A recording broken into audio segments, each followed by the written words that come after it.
Hello and welcome. I'm Tom Burges Watson. You are watching W News, broadcasting live from the Al Arabiya News headquarters. These are our top stories. Lebanon's health ministry says 37 people have been killed, more than 150 others injured in Israeli airstrikes during the course of the last 24 hours. Iran's supreme leader praises his country's armed forces for Tuesday's missile attack on Israel. He says he backs a ceasefire deal with Israel, provided that Gaza gets the same provision. Meanwhile, the Iranian Foreign Minister Abbas Araghchi pays a visit to Beirut, where he's been holding talks with Lebanese officials.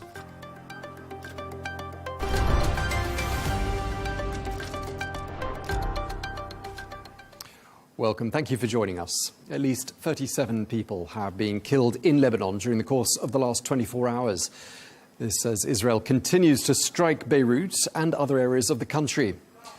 Well, an Israeli strike cut off the main road that connects Lebanon to Syria today. The border with Syria is the only land route out of the country. And with flights in and out of Lebanon severely limited, this strike could leave thousands of people trapped. Meanwhile, 3 hospitals in Lebanon, including one on the outskirts of Beirut, have had to suspend services amidst ongoing Israeli bombardment.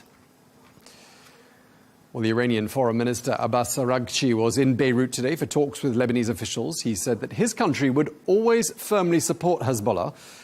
He also pledged to give his backing to a potential ceasefire with Israel on the condition that Gaza is given the same provision.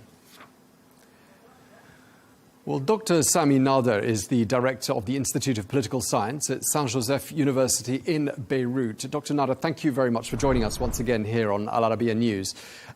Just bring us up to speed on the latest you're hearing on the battlefield. Israel says Hezbollah has taken heavy losses. What's your assessment? I mean, definitely the amount of losses that Hezbollah have taken are unprecedented since the inception of this organization. Keep in mind that this organization went out victorious after 2006 war, and its rule widened in the region for the last decade and the half. But definitely since the last months, and more particularly the last 2 weeks, in fact, since the pager wave, it was clear how much exposed all the Hezbollah arsenal was to Israeli infiltration. This is on one side. And then the systematic decimation of its leadership by Israel. This will definitely weaken Hezbollah, despite the fact that the last days we have seen that the organization on the battlefield, and namely its in defensive position in South Lebanon, this organization kept a certain level of combativities, kept a certain level of resilience. This is to say that all the indicators show that this war is about to last, because on one hand, Israel is determined to deal with what it considers an Iranian asset on the Mediterranean, and it has proven it has the superiority in terms of technology, in terms of air power, while Hezbollah is far from being smashed. So this shows that we are ahead. We have tough days ahead, and civil population have tough days to come. Yeah, they're paying a very heavy price, the civilian population of Lebanon. That's something we're very much aware of. I just want to go back to talking about Hezbollah for a moment, if you will, because Hashem Safieddine was the cousin of the late Hezbollah head, Hassan Nasrallah. We understand that Safieddine has been injured, possibly more than injured. We don't know what his state is. He was supposed to be Nasrallah's successor, wasn't he? He is. He is. Actually, he has been called from Iraq 2 years after Nasrallah was sworn in as Secretary General. And everyone looked at him as the potential successor, as the hardliner in Hezbollah. And the function he fulfilled, being responsible of all the finances of the organization, show that he was in a very key position. And beside the fact that his relatives were in charge of the coordination with Iran. So he was in a very strategic and a very key position, very close to the Iranian Revolutionary Guard and very close to Nasrallah as well, and looked upon by his peer as a potential successor. And just continuing to talk about Hassan Nasrallah, it's been exactly a week since he was killed in the southern suburbs of Beirut. We understand, well, there are reports that say he was buried in secret today. Then we had Hezbollah denying this. Why do you think there's so much mystery surrounding the burial of Hassan Nasrallah?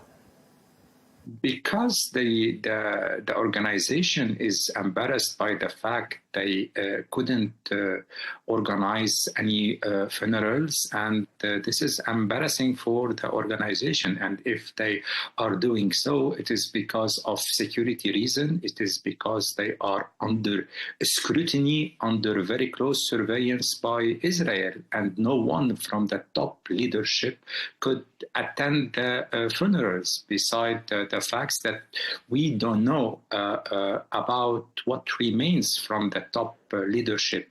So this would be a moment of total disclosure in that sense, that if no one show up, this is a problem. If some show up, this is a problem as well. So this is where the organization is a very delicate position. This is why, in my view, they are postponing the event. Not to say they will be cancelling it. And just lastly, Dr. Nader, I just want to get your thoughts on why the Iranian foreign minister was in Beirut today. What was he doing there, do you think? I think he has given mixed signals, in fact, because those who were expecting a settlement were waiting for the foreign minister to go along the line that the representative of Iran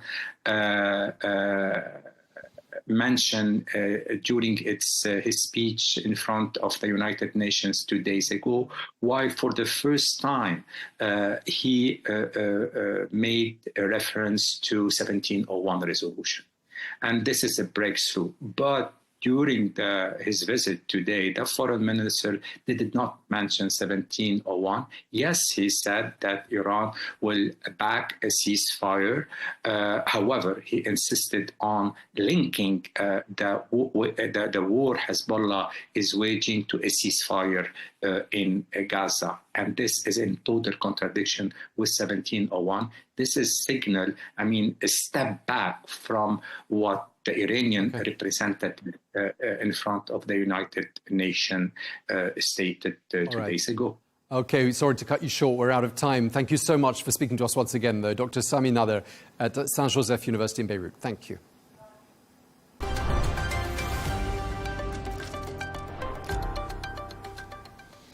Meanwhile, the US is reported to have targeted 3 cities in Yemen, including the capital Sana'a and the port city of Hodeidah. Well, these strikes, which targeted Houthi strongholds, come just days after the Houthis threatened to escalate military operations against Israel. Well, that group has also been firing projectiles at US ships in the region. Well, for more on this, I'm joined by the former US Air Force Brigadier General Robert Spalding. General, you're also the former Senior Director for Strategic Planning at the US National Security Council. Thank you very much for joining us here on Al Arabiya News. The Houthis are, of course, backed by Iran. Just tell us about what sort of a threat they pose in the region, and do you see that threat getting more significant? It really depends on the resources they get from Iran and China as to what kind of threat they pose. I mean, obviously, if they have access to advanced weapons like, hypersonic missiles or ballistic missiles that can strike Israel, or shipping or U.S. naval presence in the region, then they could be a pretty significant threat. I mean, we're all waiting to find out what Israel does next and how it retaliates for what happened on Tuesday. And of course, here we're seeing with the Houthis another example of Iran's proxies being dealt blow after blow. Do you think this is part of the groundwork being done ahead of that expected Israeli strike? It very well could be, based on intelligence and what they know they have in stock, because they're sure to face attacks if they go after Iran. That's likely what they are looking at. I think the real challenge here is, though, being in the second Cold War, this is a proxy war that's going to continue. And unfortunately, they almost have unlimited resources, at least from an Iran and a Houthi perspective, because they're going to continue to get fed resources from China. Just going back to how Israel responds, we understand that an attack or a counterattack could be imminent. What sort of targets do you think are being considered by Israel? And how does Israel even go about striking Iran? Because, of course, there are quite a lot of countries in between the two of them geographically. And I'm just wondering if their aircraft and their weapons have got the range. Well, I mean, I wouldn't be going after mobile ballistic missiles, because those are quite hard to find. I would be going after the nuclear facilities and the missile production facilities. So I would imagine they're industrial targets related to Iran's nuclear production and their missile production.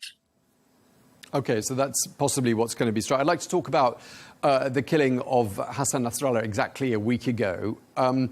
He was killed when an Israeli bunker-busting bomb hit his hideout. And I just wanted to ask you, since you were a commander of a unit of the U.S. Air Force that carried out strategic airstrikes, what have we learned about the weaponry that was used by Israel to kill Nasrallah?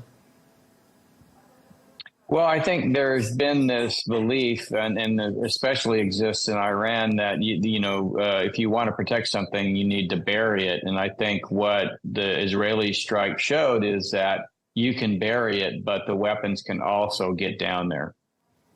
And what kind of weapons, therefore, were used? What can you tell us about the specific weapon that was used to kill him? As I understand it, it was a 2,000-pound GPS-guided joint direct attack munition. Okay, so something that could penetrate deep below the ground, and obviously a bunker under a building in a residential area of Beirut didn't stand a chance, I presume, against a weapon like that. Well, that's right. And I think, if Israel is going to attack, hard and deeply buried targets, it's because they've studied the target and they've engineered a way to get the weapon down there and have it be effective. Hezbollah has been dealt blow after blow. How seriously degraded do you think that group is now? It's hard to say. As with all terrorist groups, they're highly decentralized, and so they have the ability to continue to operate even if their leadership is cut off. I think it's less about taking care of Hezbollah. It's really more about what can you do, what can you hope to do with Iran. Again, as long as they're getting resources from China, you're going to see them re-equip, refit, and continue to have the ability to strike Israel. It's not going to end anytime soon. But certainly this will have had a severe impact on morale and the psychology of Hezbollah as an organization. I don't know about that. I actually think that in many ways, it probably makes them more determined.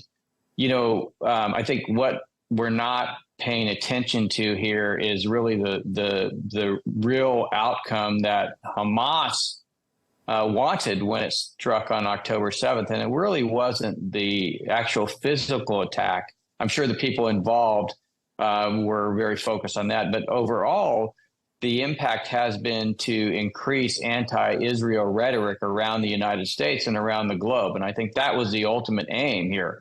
And so I think this is continue continuous effort to diminish Israel's eyes in the world in order to get support for Iran's position in the region. Just lastly, I wanted to ask you about the commercial airlines that have suspended services in some parts of the Middle East.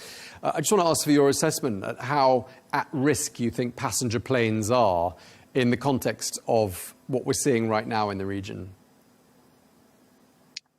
Well, I mean, to the extent that you're going to expect Israeli strikes in Iran, that could be quite dangerous, particularly if they don't have if they don't have good shot control within Iran. So, they think they're shooting an Israeli plane when they're actually shooting a commercial airliner. I think for the rest of the region, the risk is quite low. Okay, well, thank you very much indeed for taking the time to speak to us. Brigadier General Robert Spalding, thank you very much indeed. Thank you.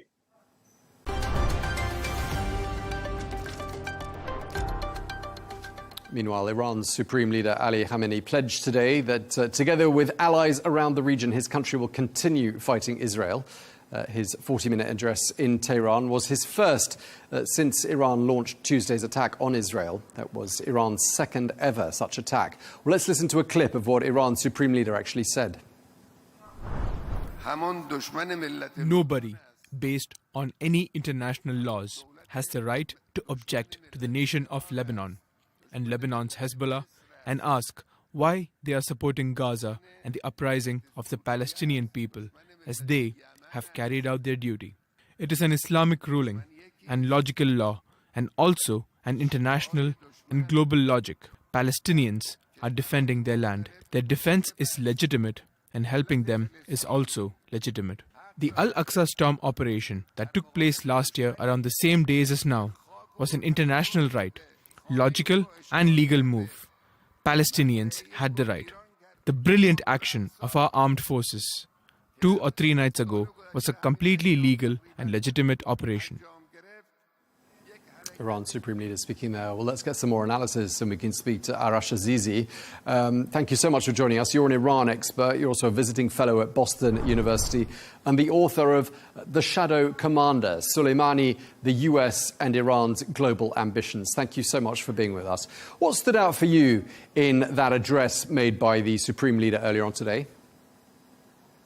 I think it really didn't give us a clue as to Khamenei's thinking about this really difficult moment that he finds himself in. For a long time, Khamenei had operated on the basis of what I call the Khamenei doctrine, or what some has called the no war, no peace, i.e. he didn't get Iran into a direct war with Israel, but he didn't make peace with the West or Israel either, obviously. So he built this regional militias, continued Iran's sort of belligerent policies without getting into a war. And that doctrine has collapsed. I saw no reckoning with that or with the very tough moment that Iran finds itself in when it's in a danger of a direct confrontation with Israel. What I did hear is sort of this old hackneyed talking points that Khamenei has that really relates back to his youth as a revolutionary. He spoke about Muslim unity, how if Muslims are united, they'll never be defeated, that it's the colonial powers who are always using what he calls sort of a divide and conquer game. And if only all the Muslims came together, Israel would stand no chance against them,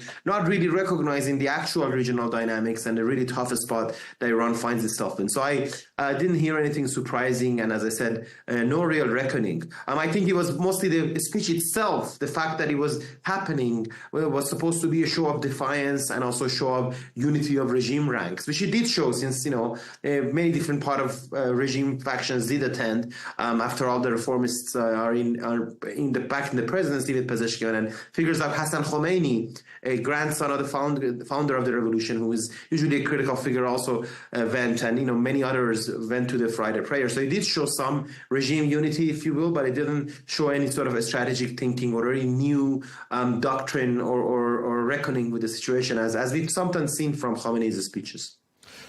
We've heard quite a bit about paranoia and nervousness in the ranks of the Iranian leadership, given the level of infiltration in Hezbollah and in other proxies around the region. Was any of that nervousness reflected in what the Supreme Leader said today? I think it was designed not to show that nervousness. No, in that sense, it was designed to be a speech that shows us a defiance and continuity. We should remember Ayatollah Khamenei, he technically has the right to give the Friday prayer anytime he wants. All the other Tehran Friday prayers are usually, their title is interim Friday prayer leader because the permanent one is Khamenei, but he rarely uses the privilege. The last time he did was 5 years ago when Soleimani was killed.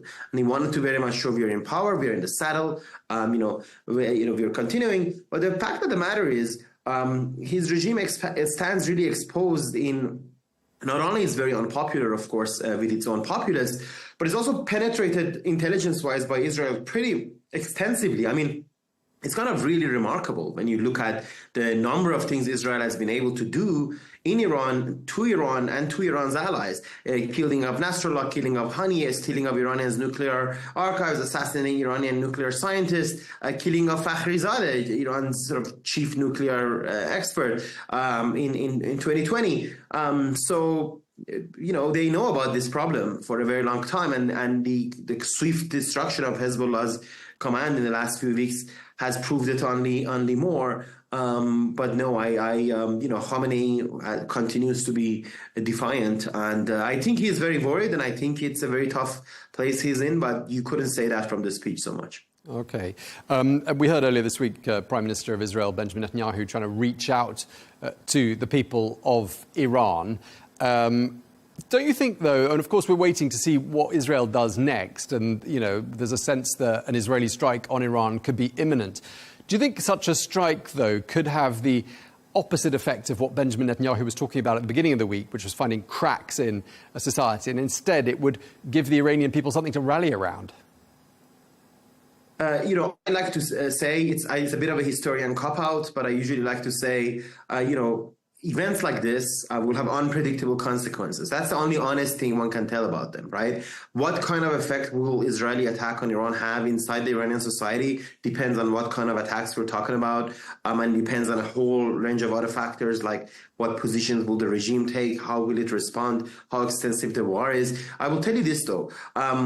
There definitely is a bit of a regime unity. So the different ranks of the regime, which are pretty fractious, have made a united front against the possibility of Israel. And this is significant because it's a significant part of the Iranian society. I don't think it's a majority, but if you consider reformist factions and the centrist factions and, not just the hardline, the core of the regime, which I estimate at like 10-15%, but a bit broader, they are coming out and they are saying that, they're going to defend Iran, and Iran will try very much from the day one to use the fact that Iranians are mostly patriotic people, will try to use a nationalist card, a patriotic card to unite them. But frankly, there are also many who would get really angry at Khamenei for having put the country in these conditions. After all, it's his policies that has resulted and brought us to where we are. What kind of actual consequences it will have, it's not immediately clear. But also, let me say this also.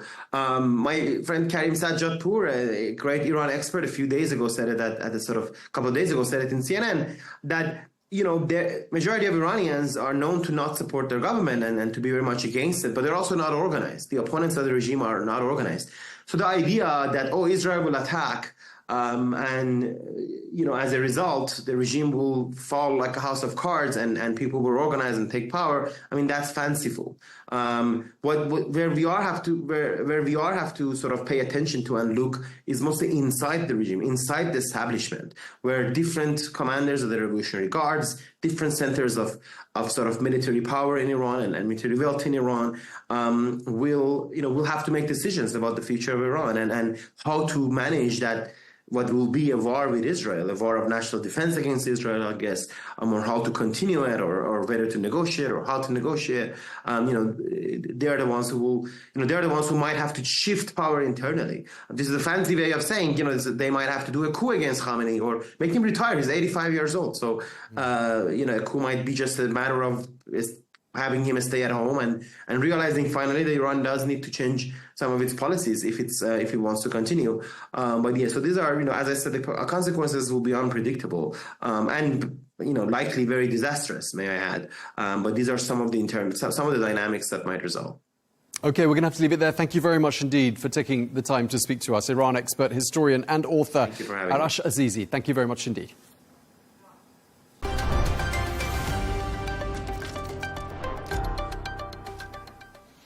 Well, this week, Israel's invasion of Lebanon and Iran's missile attack on Israel have heightened concerns of a high-intensity conflict in the region. And, of course, the war in Gaza still rages on. Well, it's all eyes on Israel now to see what Prime Minister Benjamin Netanyahu meant when he said that Iran will pay for Tuesday's attack on his country. Well, for more analysis, I'm joined by our correspondent, Trent Murray, who joins us from Tel Aviv. Trent, good to have you with us. President Joe Biden says the United States has been discussing possible Israeli targets in Iran. What are people there saying about when Israel will strike Iran and what they will strike?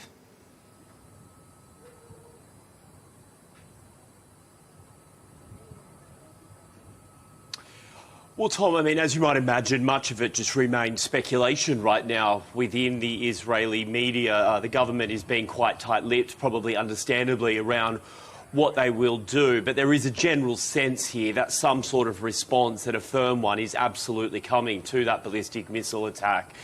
We can obviously look for clues that are in the public domain, and I think the biggest one does remain President Biden affirming to those reporters about 24 hours ago that oil and gas infrastructure was something that was being discussed between Israel and the United States.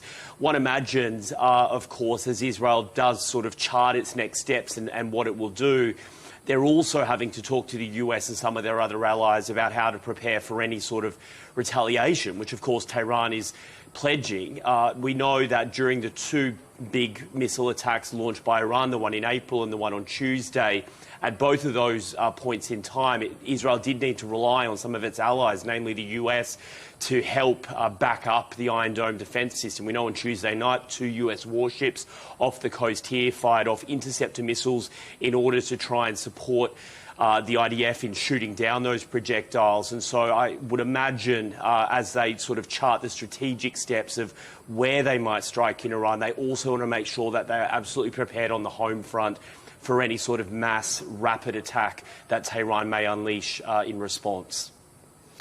The Israeli military, meanwhile, saying it's killed Hezbollah's communications chief. There are also reports that Hashem Safieddine, who was the cousin of the late Hezbollah leader Hassan Nasrallah, and also his potential successor, was targeted as well today. Are we hearing anything about his fate?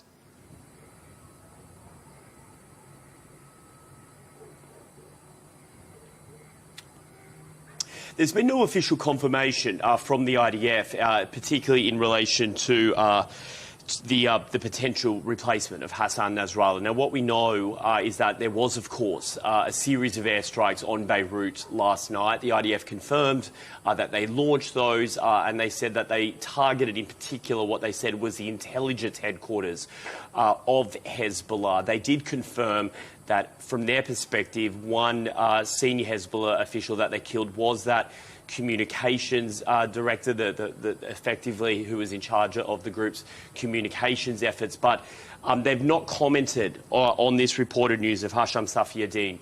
We are only hearing that both from the New York Times and Axios. US officials have reportedly told US media that he was in the bunker of one of those buildings that was targeted, but we haven't had any response from Hezbollah either. So I think many are obviously watching this, though, because he really was, in many ways, the favourite to replace Hassan Nasrallah. And just a week on from Nasrallah's assassination, the news that we're hearing is that he may have also now been targeted in an Israeli operation. So certainly many in this region are closely watching for any clues over what happened last night in Beirut, both on the Israeli front and also, of course, in Lebanon.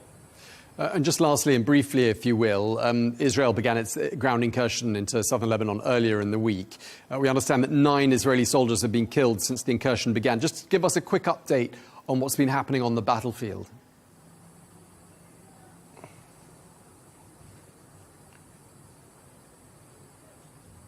Yeah, well, we're hearing heavy firefights taking place on the battlefield, and the area of operations is expanding from the Israelis' perspective. There's now 105 towns and villages in southern Lebanon under evacuation orders, and the IDF says it's continuing to call up more reservists to take part in that operation.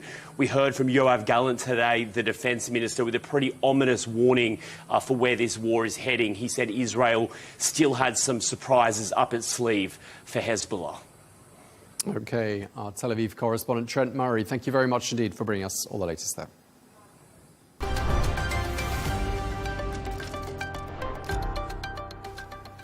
Just before we leave you, a quick reminder of our top stories here on Arabiya News. Lebanon's health ministry says 37 people have been killed. More than 150 others have been injured in Israeli airstrikes during the course of the last 24 hours. Iran's supreme leader praises his country's armed forces for Tuesday's missile attack on Israel. He says he backs a ceasefire deal with Israel, provided that Gaza gets the same provision. And the Iranian foreign minister is in Beirut, where he's been holding talks with Lebanese officials. Well, that is all we have time for. Coming up next is the Riz Khan Show. That's followed by Hadley Gamble and her exclusive interview with the Lebanese kingmaker Walid Jumblatt. Plus, at 1:30 p.m. Eastern Time, join us for a look back at some of the best bits of global news today so far. Thanks for watching. Stay tuned.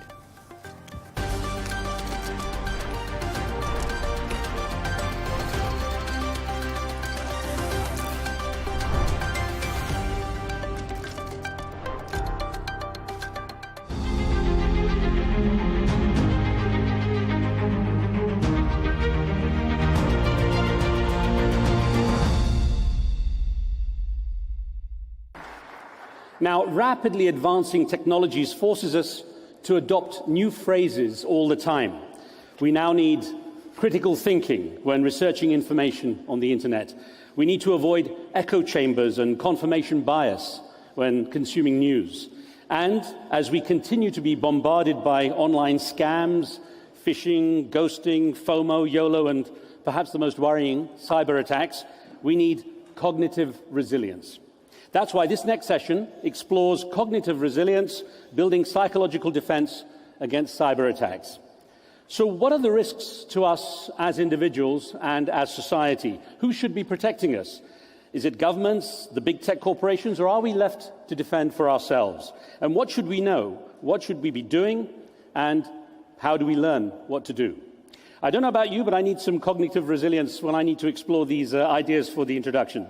Now, to illustrate how challenging technology is, I'm going to tell you a brief story that dates back to the 1990s, when email was just becoming popular and search engines were just coming out as well. And there was a story of an elderly couple who lived in Boston, and they were going to celebrate their 50th wedding anniversary.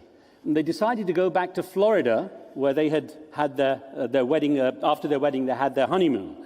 And they decided to go back to the same place after 50 years, same hotel, have some fun as a couple of 50 years of a wedding. Probably wasn't the wisest choice to marry in the summer because Florida is always very warm, but they said, we'll go back to Florida and we'll relax together on the beach. So the way it worked out, they had to get someone to look after their pet. The wife said, I'll sort that out. You go ahead to the husband, go to the hotel, book us the place, and we'll share our memories after 50 years. So the husband went down to Florida. And when he got there, he found that the hotel had been demolished, but another one with the same name was just in a different location. So he checked in, he got everything. The manager was very miserable. The manager of the hotel was really grumpy. So as he checked in, he decided, look, I know how to use email now. You know, and my wife uses email. So he decided to send her an email. But he made one small mistake in that email, and the address was wrong. And it went to a woman in New York, a young woman who had just lost her husband in a fatal car accident. So this poor young woman opens the email and she reads the subject line, "Hi dear," and she's like looking at this and it says, "I bet you're surprised to hear from me. I'm not where I thought I would be." And it's very hot here and the guy in charge is really miserable. But everything is ready for your arrival in a couple of days. So needless to say, she fainted. So perhaps cognitive resilience helped a little bit there. Now, I want to see what we can learn from our experienced panel. You heard them as they were introduced, so I won't waste the short time we have with introductions, but I do want to start with questions straight away to our panelists. So I'm going to grab a seat, and perhaps I might start with Dr. Mary Aiken, because this subject of cyber psychology was something very new to me as I came to this forum, the idea that we need this. So, Dr. Aiken, great to have you with us here. And I'll start by asking what this term cognitive resilience means, and I guess what are the most significant psychological vulnerabilities that individuals face when it comes to cyber attacks? How important is it for us to have that resilience so we can cope? Well, cognitive resilience was conceptualized as, the resilience of the human versus a system. So we're all familiar with the construct of resilience in systems. If there's an attack, how quickly can the system recover? The problem for me as a cyber behavioral scientist is when we start talking about human cognitive resilience. The problem is we're not machines. And to try and overlay technological concepts onto humans, for me, in some ways is problematic. Also, when we think about an AI-driven attack, it's asymmetric. So for the human to be that line of defense against a machine attack is not really, it's not going to work. So I think that we can look at aspects of building resilience in humans. We talk about critical infrastructure. The human infrastructure is also a critical infrastructure. But I don't think that effectively it's going to form a line of defense. I think it's going to be a small part of an overarching defense system. And the point about resilience is that there are hereditary and genetic aspects to resilience. So if we want general population to be resilient, resilient works like this. If there are 4 people, 1 is going to be super resilient, 2 are going to be 50-50, and 1 is going to have 0 resilience. So effectively, we're talking about a Darwinian construct of survival of the tech fittest. Oh, interesting. And that's not acceptable. I'm going to go into that in a minute, because that's a fascinating concept, and perhaps a lot of people wouldn't have even thought at that level.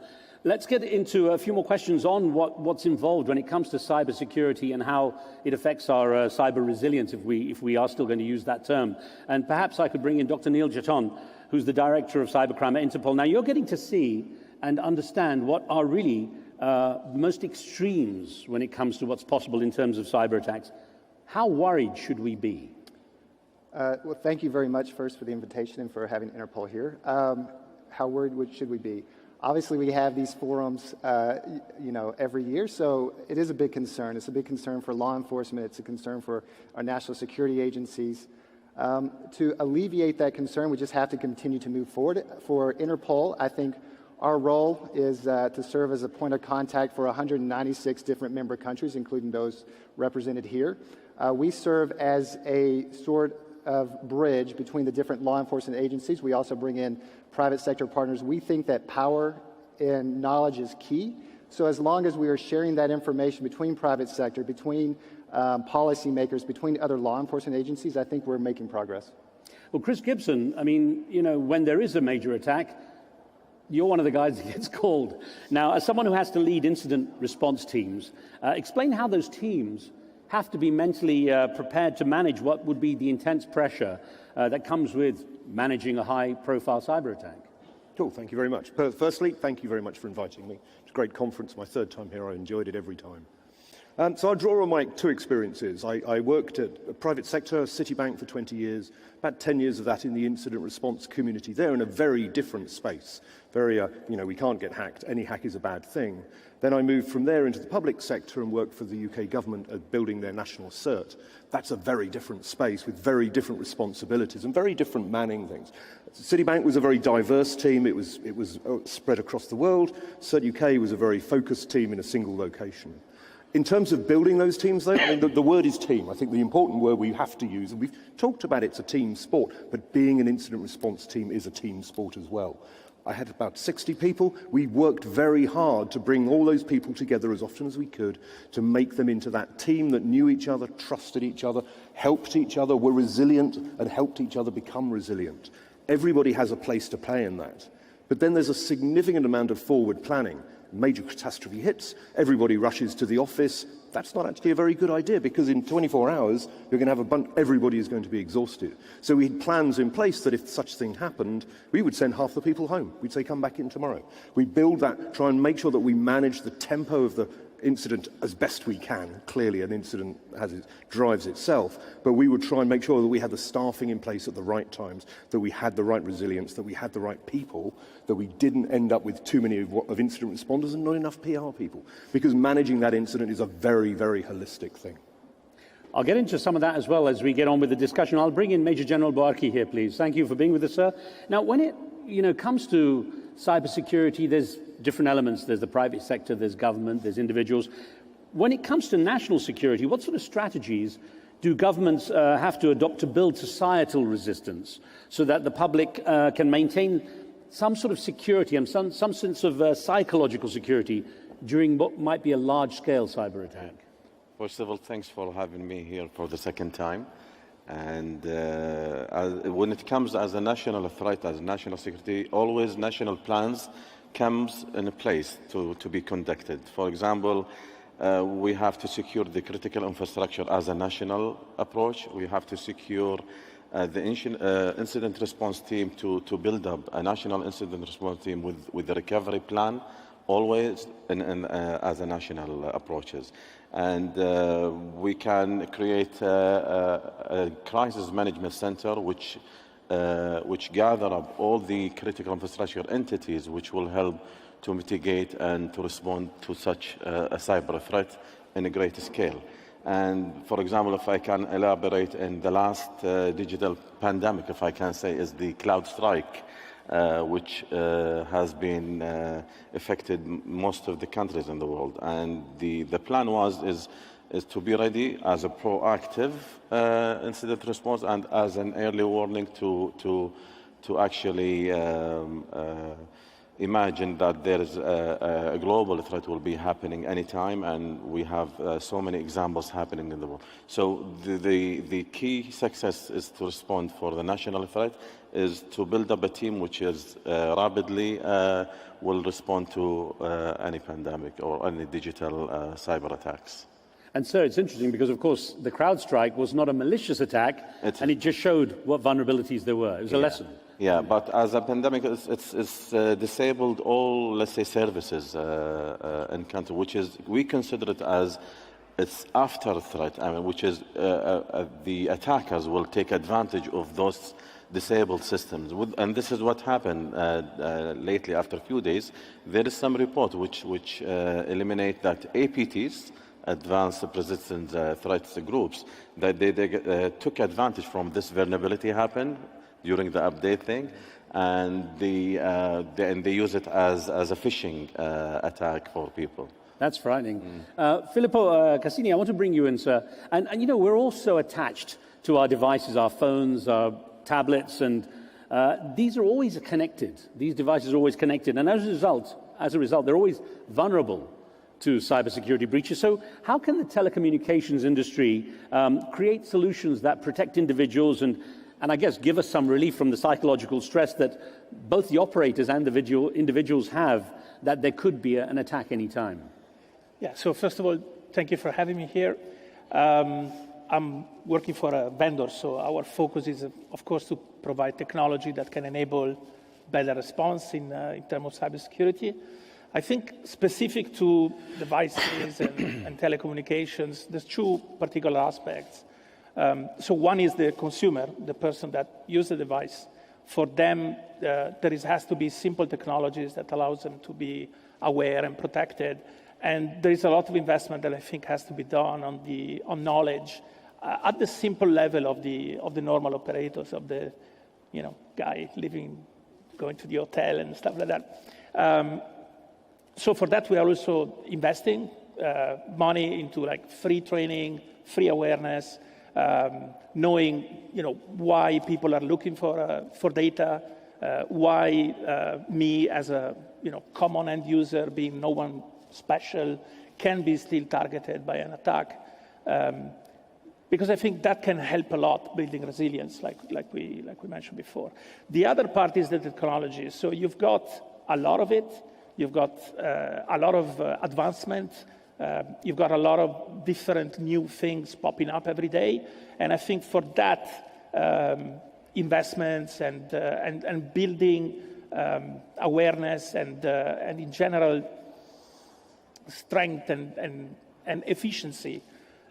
We talk about today a lot of machine learning, AI, these kind of technologies. I think the potential and the focus there is to increase the productivity from the security operator point of view, to be able to help proactive and and effectively counter cyber attacks. I've got to get back to Dr. Nariakin and ask about this. You've kind of put an interesting point out there, survival of the cyber fittest. The idea that it's not just such an easy equation, it's not just a level playing field when it comes to resilience, as you say. So that's a fascinating angle on this. And I wonder, considering we are not going to be free of our devices, certainly in the near future, if there is that diversity in the way people react in terms of their own genetic or natural resilience, what is the most effective strategy to educate individuals to the possible vulnerabilities they might face when it comes to a cyber attack, so that they can, at least, even those who have no natural advantage, might build some resilience? I think it's very much dependent on the nature of the attack. So we can't talk about generic cyber attacks as if they're all the same thing. So educating people in terms of the response is actually entirely dependent on the nature of the attack. So if we think about specific cyber attacks, so say if it's a cyber fraud incident, well, the psychological response might be that you feel ashamed or guilty that you lost your money in terms of, a transaction or an investment. If it was a ransomware attack, you might feel very frightened. You might be a little traumatized or PTSD as a result of the attack. If it's a sextortion attack, then you might feel guilt or shame. And if it's a massive attack on critical infrastructure, then general population might feel a sense of panic. You might have problems with social order, much in the same way as we had to navigate COVID and all the restrictions.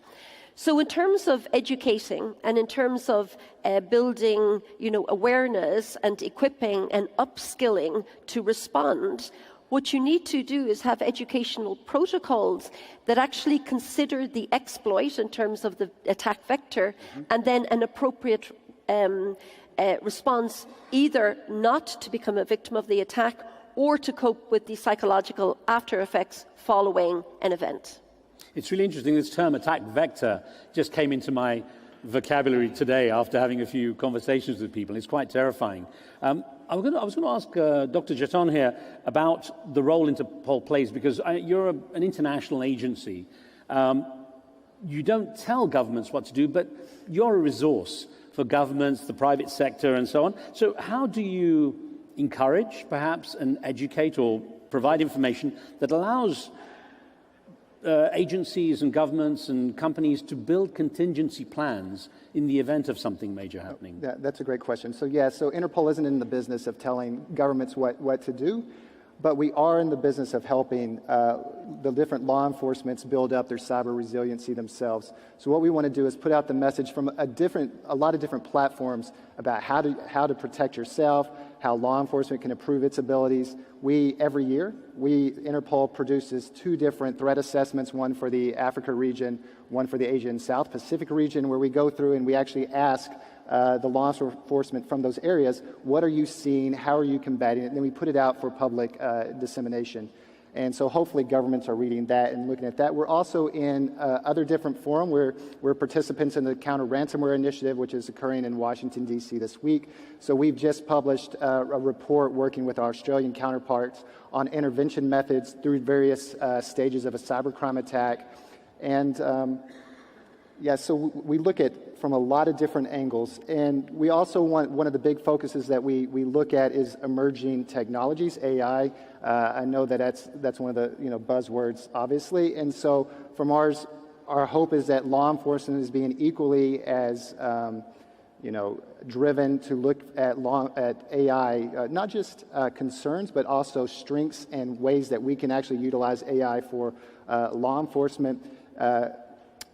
Interpol just published a toolkit for responsible AI innovation for law enforcement. So basically, we try to put out as many products as we can from a lot of different angles, knowing that there is no perfect strategy for combating cybercrime. I'm just going to slip this in here because it occurred to me every time I hear Interpol, I think of this kind of romantic agents in cafes having secret discussions like the CIA and MI6 and so on. My son was, I'll just say, my son, when he heard that I was going to Interpol, thought I was going to be the next James Bond. And when I actually told him what I was doing and, you know, mostly sitting behind a computer sending emails, he was less than impressed. That's it. So I was going to say times have changed. Right. Chris Gibson, I was going to say one thing I think we've learned at the start of this conference, as Dr. Akin pointed out, there are different levels of resilience, there are different levels of attacks and responses to those attacks, and it's quite a web rather than just a linear platform. So if there was a large-scale cyber attack, for example, what strategies do you think should be prioritized in order to give the public a sense of confidence and to reduce any fear as a result of that attack? Gosh. So I think the challenge we face often is defining that word attack, really getting to the nuances of what that is. CrowdStrike affected millions of people globally. It wasn't an attack, but it affected them. It's an incident, no matter how it came in. The other thing that worries me when we use the term attack, and I think we use it very loosely, is that it catastrophizes the language. It makes people feel like everything is going to be the end of the world, everything is going to be a crisis. I cannot fix it because I'm a small cog in this machine. And I think, again, we all know that if people generally improved their cyber hygiene and so on, we'd actually be a lot more cyber resilient. Possibly not person, but cyber resilient. So back to the question of a major attack. Clearly preparation is key. Clearly, you know, having things in place, having protocols in place such that you have this stuff planned out. You have a playbook. You have draft sort of texts, emails, however you're going to communicate, that are ready to go. Clearly, you'll change those depending on the circumstances, but this is not the moment to be reinventing the wheel. This is not the moment to be talking to news broadcasters and so on, explaining what your challenges are. You need to have done that up front. So preparation, absolutely part of the plan. Tabletop exercises, part of the plan. How are we going to respond? Who is going to respond? I've worked in places where the assumption is corporate communications will run the tweets.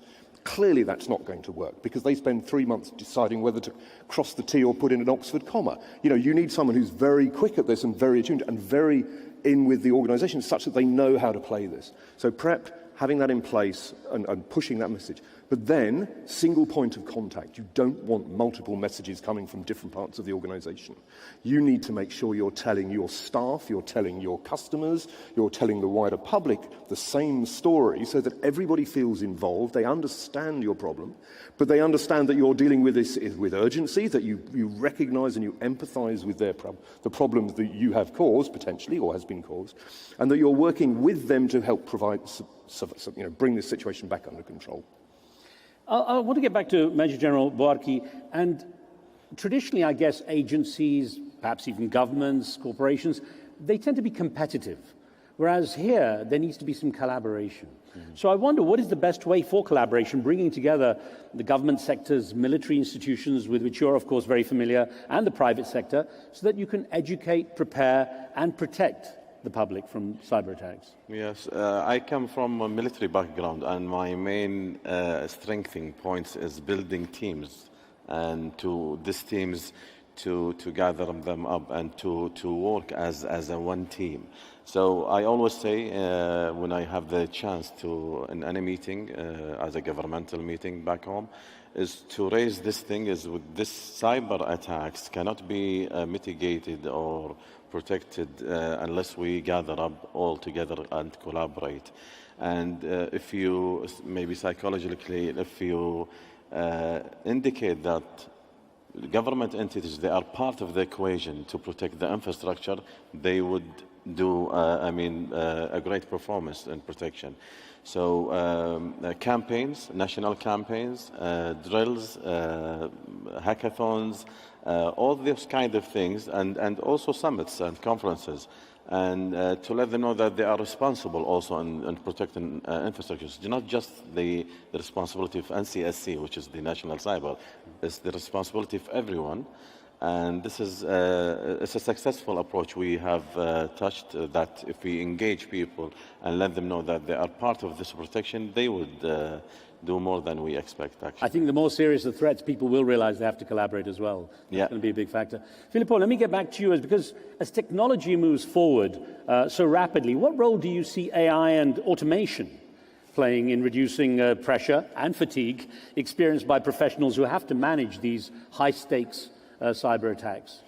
Yeah, I'd like to go back to the example of the 007 who's always at the keyboard. Yeah. Because I think this is kind of like one aspect of this. If you look at the dynamic of what's really happening in the background during an event of this kind, you have a lot of information to fetch, and you have a lot of information to analyze.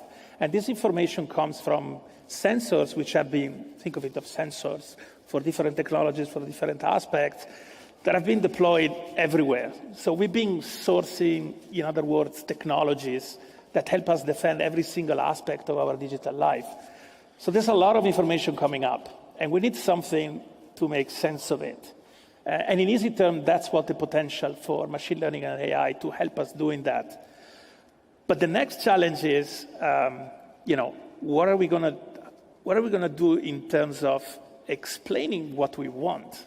So I think the next level is really to be able to know what I need to ask to the AI, and to be able to know what I need to do in order to most efficiently fetch that information that allows me to take that decision. Because that decision, at the end of the day, up to the level of the abstractions, it will be always made by humans. That is, the human being the weakest link. I'm still stuck with this vision of 007 at a keyboard now. 007 assassinating is just now 007 deletes. Yeah, it could be simply taking the decision at that point, and the rest going down will be automated, because that would be, that ideal moment when I have all control of all the technology and I'm able to fully automate my response, which is what 007 will decide. So, Dr. Akin, I'm going to essentially, I think, almost running out of time to give you the last word, because I think what you've done is kind of opened our eyes to the idea that there is a much broader learning curve for us here. So what are the resources? I mean, I know you want to comment on some of the points, but what are the resources people can use now to more individualize what it takes to get the right resilience? I think the first thing is that we have to understand what's happening. And with all due respect, Chris, I strongly disagree with your minimization of attacks on humans. If you're in your home and somebody breaks in and hits you with a stick and goes up to your bedroom and takes the $500,000 that you have under your mattress, we consider that to be an attack, not an incident. If somebody targets you online and engages you in a cyber fraud, social engineering event, it's not an incident, it's an attack. You could lose your life savings, and that is catastrophic for the individual. It may not be catastrophic for a bank, but we're talking about humans. And what we have to do is stop minimizing the impact on humans, on us, on our families and on our children, and think about these problems at a human level. And that's why we need cyber psychology. That's why we need to factor the human into the cyber equation and think about attacks on individuals and on society. All right. Well, I'm wondering, with $500,000 under your mattress, how high your mattress is. Ladies and gentlemen, a wonderful round of applause, please, for our panel. As always, so many questions, never enough time. Thank you. I hope you enjoyed the session. Thank you, everyone. Thank you.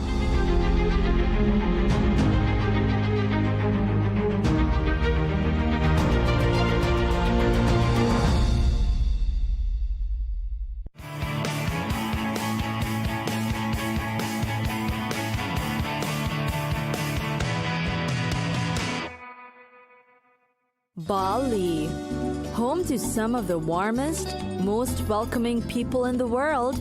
Bali. Travel the city and you're sure to be greeted with friendly smiles and accommodating locals. The people of Bali are known for being patriotic, and they would go out of their way to make tourists feel comfortable and make sure that they get to see the best of the city. For one, Bali is known for its rich culture and heritage. For the Balinese, religion is integral. There are in fact over 20,000 temples on the island dedicated especially for spirituality and community. The city is also alive with festivals and ceremonies characterized by traditional Balinese dance, music, drama, and local cuisine that every tourist would definitely want to be a part of. Bali is also known for its breathtaking natural resources. You should see its picturesque rice terraces, soaring volcanoes, pristine crater lakes, sacred caves, and lush tropical forests. Many visit Bali for its tropical beaches, while its dramatic coastline never fails to impress. Waterfalls are also popular in Bali, as the city has a lot to explore. Visitors also like to try whitewater rafting in Bali, try the high ropes courses, or visit the Kintamani volcano. Kuta is a mecca for surfers and backpackers looking for lively nightlife and great waves. The botanical garden is also said to be one of the best in the world. Bali is also great for shopping. Popular marketplaces are found in Kuta, Ubud, and Sukawati. You're sure to find endless rows of stores selling a variety of knickknacks. For more unique finds, you should visit Seminyak. Seminyak is Bali's answer to the hipster movement, where eclectic bars, cool cafes, and chic international boutiques fill the streets. Food in Bali is just as amazing. Almost every warung or local eat shops offer the best local dishes, from satay ayam to soto ayam to nasi goreng. It's where you get to eat delicious meals for very affordable prices. But there are also fine dining restaurants in Bali that will serve all kinds of food. The city, after all, takes on many influences from all over the world.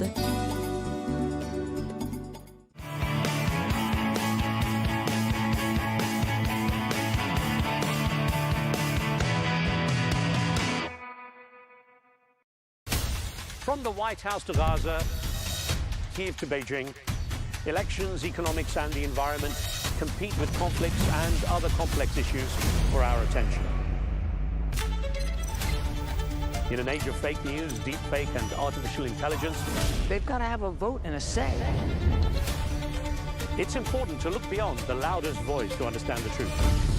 From newsmakers to groundbreakers, my campaign is going very well. Presidents, prime ministers, princes and peacemakers, and cultural tastemakers.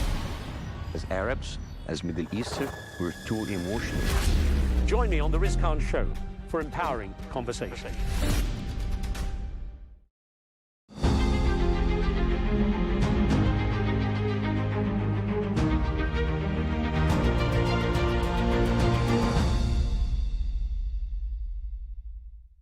Walid, thank you so much for joining me. I want to kick off by asking you to tell us how you see the situation in Lebanon today.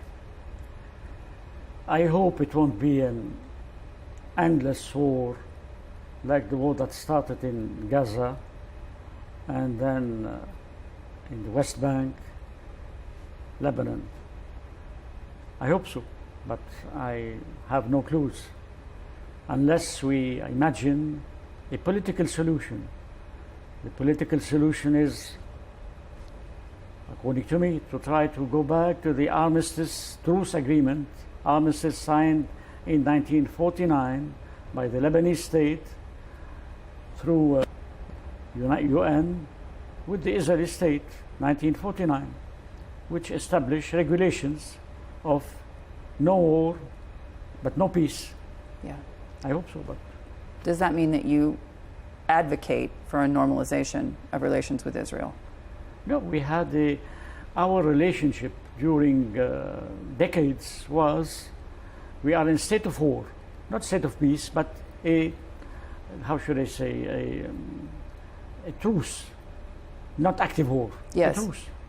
But in order for diplomatic efforts to take place, yes, there'll have to be some kind of normalization, no? No, but you have to, you've got to have a UN, effective UN, working. Now the UN after Gaza is paralyzed. Okay. We count on whom? Who is the arbiter? Nobody. Yeah. Nobody. And who can stop Netanyahu? The US? Maybe? I don't know. How telling was it that the attacks on Hezbollah came just one day after the U.S. representative was in Israel having meetings to calm the situation. It means that they don't care about the U.S. representative. They just don't care. I mean, you're speaking about Hochstein. Yes. He doesn't care. The Israelis, Netanyahu, doesn't care about him. He dismisses any effort, although minimal, of U.S. administration to try to appease a little bit, to cool it down. Who does this situation benefit?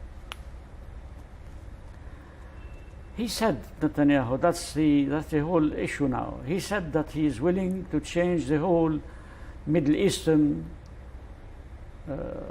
order. What does it mean? That's the question. And he's now planning a whole scheme for the Middle East, replacing the old scheme that was established by, how should I say, starting Balfour, starting Sykes-Picot. Now Netanyahu wants a new scheme. Like new friends? No. Wars everywhere that could end up in, maybe, I hope not, total chaos of the area. Yeah. When you think of what happened on October 7th and the aftermath, in your mind, was it a mistake for Hamas to attack Israel? Look, to be frank with you, I supported the Hamas action. On October 7th? Yes, yes. And I was criticized by many ambassadors, amongst them the American ambassador. Okay. But the people of Gaza, 60% of the people of Gaza are refugees from Palestine of 1948.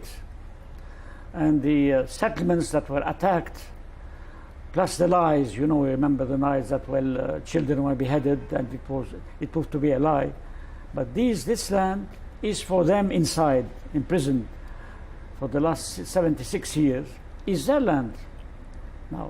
Now, did anybody, Hezbollah, Hamas, the international opinion, the international world, predicted that this war will be endless? I don't know.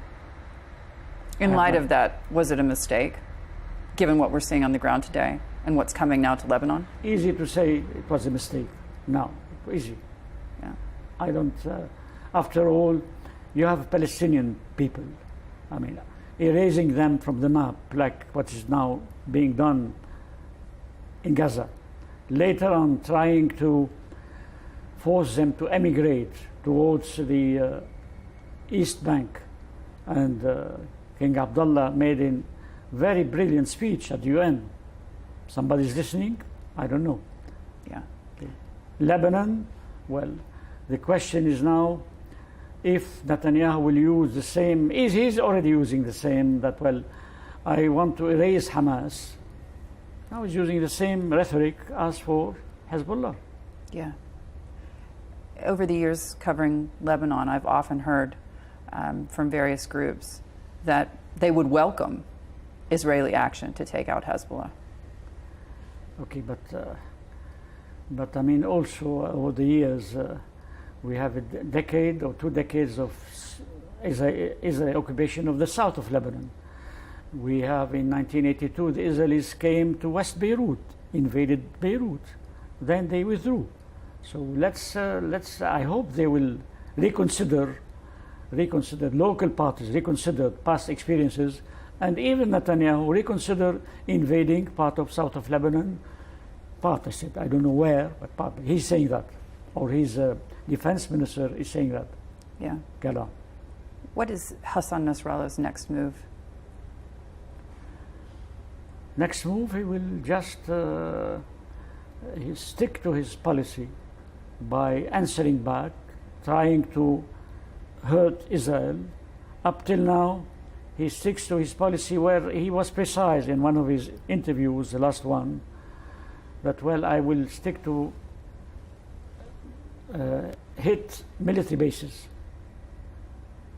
which is justified maybe.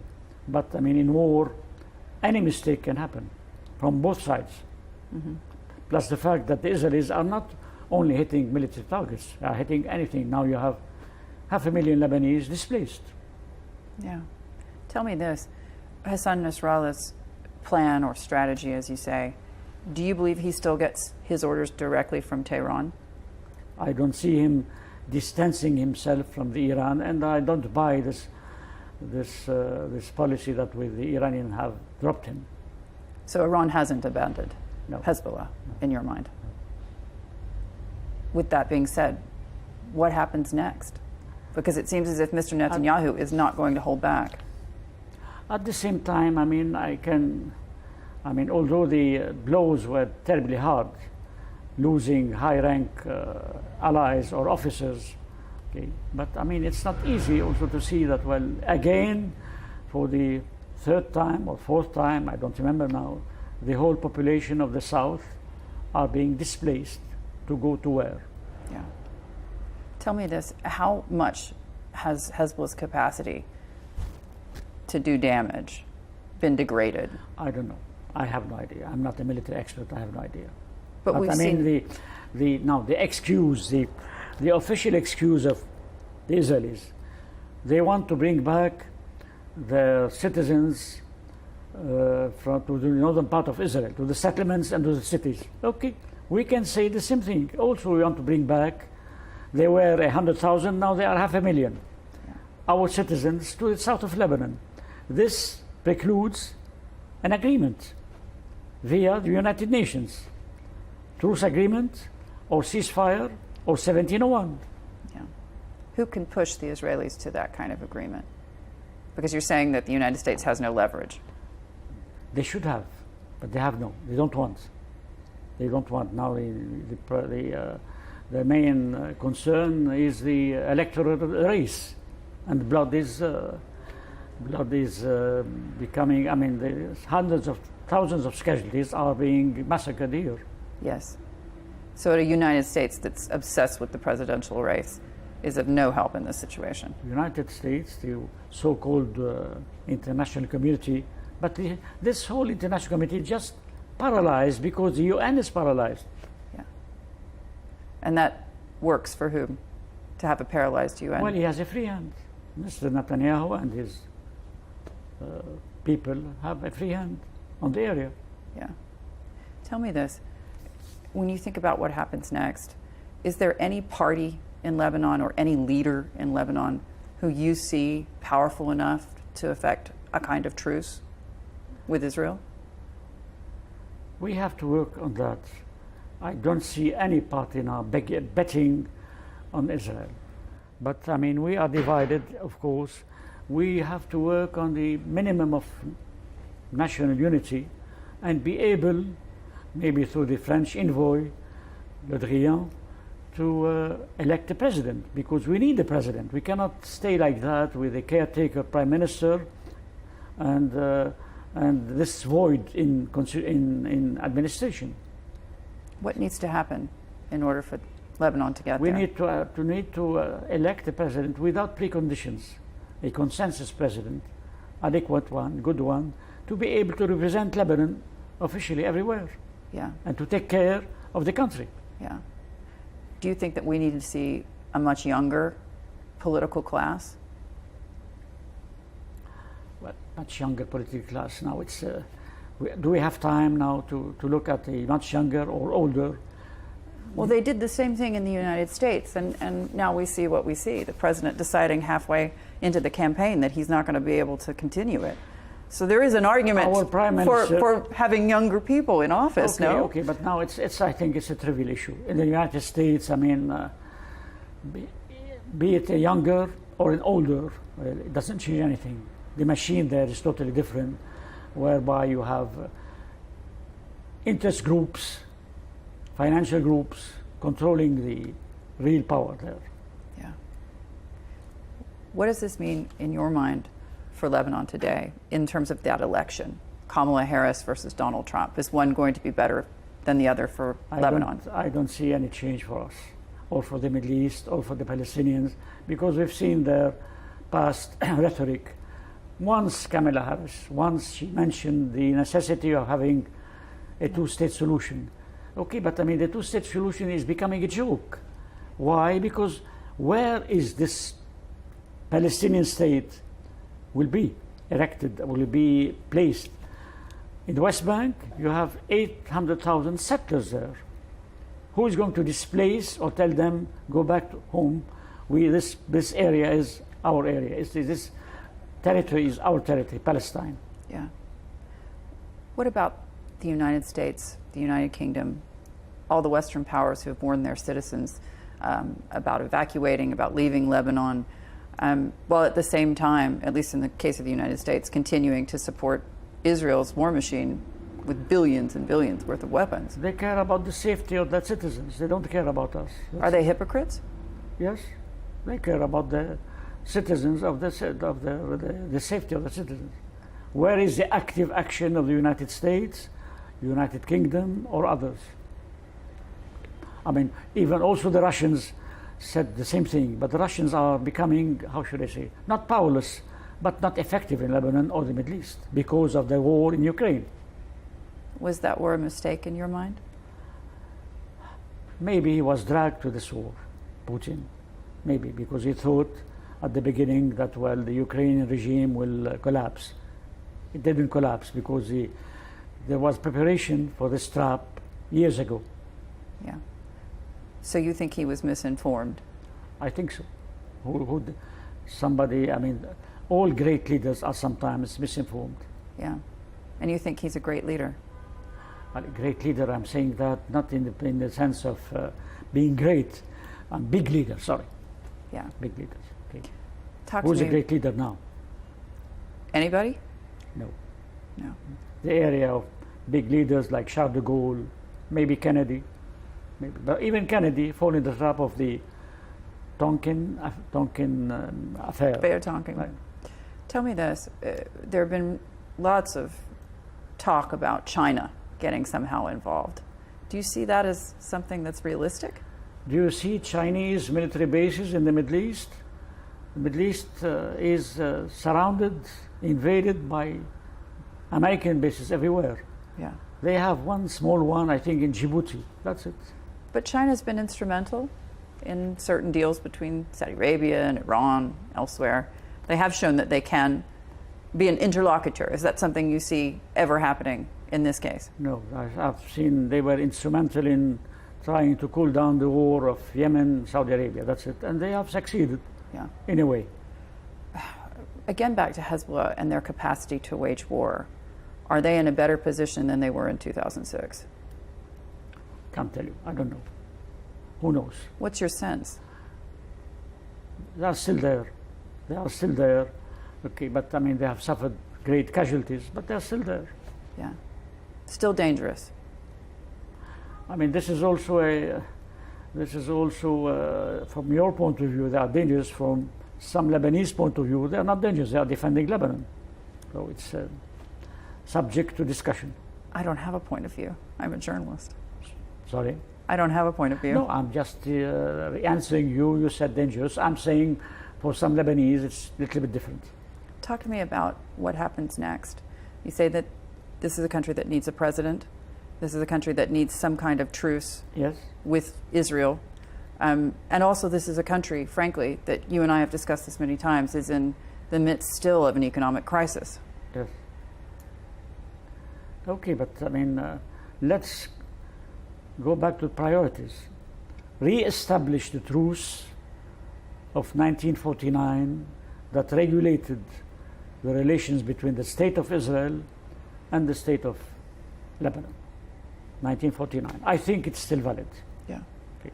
Is that something that the Prime Minister is working on? He can't do it on his own if he's not supported unanimously by all the parties of Lebanon, and he can't do it without the election of a president. He should be part of the complete administration, legally speaking and officially. So everything that's been happening has put again a major strain on Lebanon's resources. Walk me through the humanitarian effort that needs to happen now. We need mattresses, we need medicine, clean water. What else? We need space to host, of course you have the schools, but you have to equip the schools to host tens of thousands of displaced people. We need international help. In this field, yes, we need international help because we cannot expect any international help except maybe in this field. Yes. Maybe. So we're talking about specifically World Food Program. World Food Program, yes. Yeah. And they've been in contact. They are moving, or? They are moving slowly. But I mean, also the war is not moving slowly. The war is moving rapidly. Yes. It's a race against time. Yes. Race with time. And given where we are today in terms of the economic crisis, Riyad Salameh. I mean, the economic crisis happened. People were bankrupt totally, public sector. People, thanks to the non-establishment of the capital control, non-appliance of the capital control required to safeguard the economy, well, people got rich, terribly rich. So it's not the issue now. Who's going now to apply the regulations of the IMF? Nobody. Now it's war. Yes. And who is at fault in your mind? Everybody. Every party, every leader. Everybody. That's an old, long story, everybody, because nobody can say, I'm not responsible.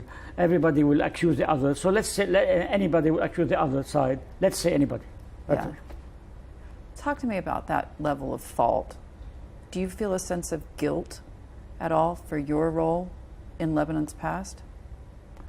Well, we are...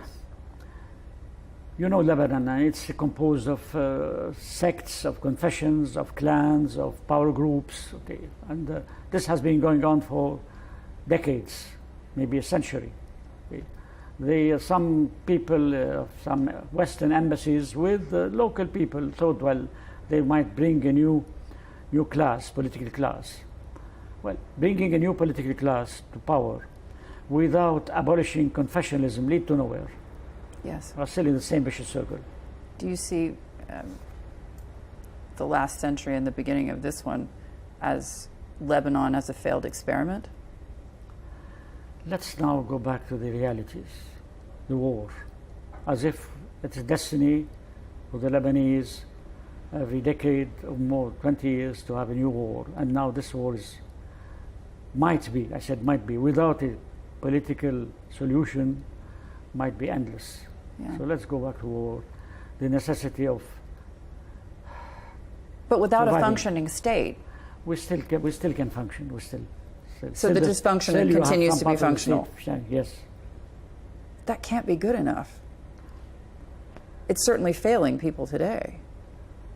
We have to work on the ground, the available means that we have on the ground, waiting for maybe international aid in humanitarian aid. But this is why everyone leaves. Because they have no hope that the political class will change, that the situation with Israel will change, the economic situation. That's why everybody leaves. I mean, what's the message to young people? Why would they stay? I have no message now. My main concern is how to be able to host adequately the refugees of the south part of Lebanon or of Lebanon. I have no other message. I mean, I don't have the time now to think about what you're asking. Sorry. And you're thinking about people here? People here, how to survive, okay, because people are, I'm sitting here in my apartment still, but I mean, other people they have lost their homes. Yes. They have lost everything. How to give them an adequate answer for their security, for their basic security. Yes, and in the past you've had the help of Qatar, Saudi Arabia, UAE, and other Gulf countries. 2006, yes. But in the past, the war was 33 or 34 days. Now it's almost a year. Yeah. And the Gulf aid, do you anticipate it will come back to Lebanon? I hope so. I don't know. Yeah. That kind of aid usually comes with strings attached and demands. No. Progress. In Qatar in 2006, there was no conditions. Qatar, Saudi Arabia, Kuwait, well. So you want aid from the Gulf? Plus, I mean, the Iranians helped us, helped Hezbollah. Okay, but at that time they had money. No, I don't think so. Yeah. Final question, Benjamin Netanyahu. There are some who say that this is just another ploy to stay in power. How do you view him? I don't share your opinion that, well, he's in trouble. And even if he's in trouble, he doesn't care. He has the majority of the Israelis backing him. It reminds me of the conquer of Judea and Samaria at the time of the prophet Samuel. He said it somewhere. He mentioned Samuel somewhere. Mm-hmm. Okay. So this is why I read part of the Bible. I said part. And I'm listening to conferences on the Bible. Strangely enough, we are back to 2,000 years ago. Biblical times. Yes. Walid, thank you so much for joining me. Please.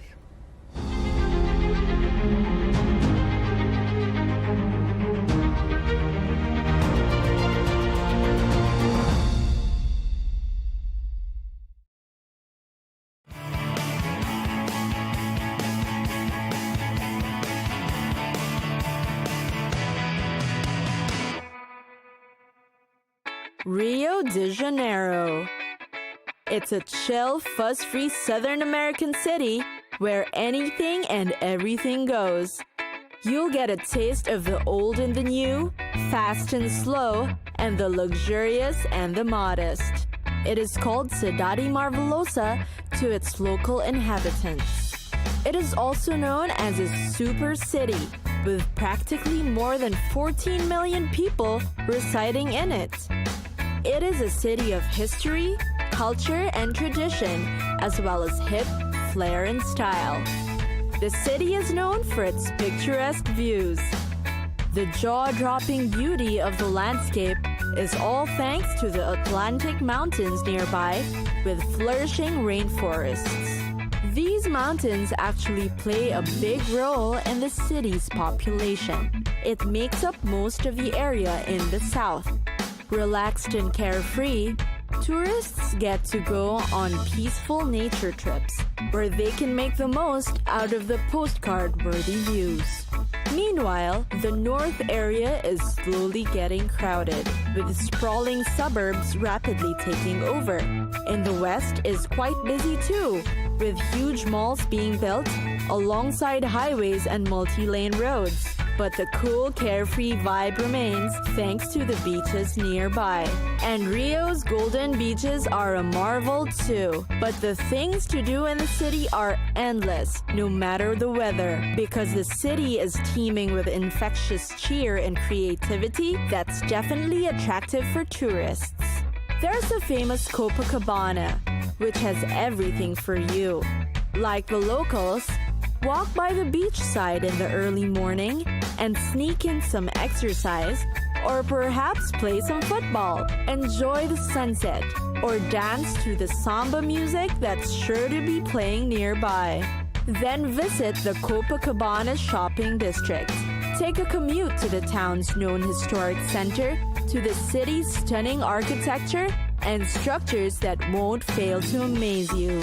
The buildings are known to be influenced by a blend of historic Portuguese colonial architecture. It blends well into Rio's modern city lifestyle and the famous Brazilian atmosphere.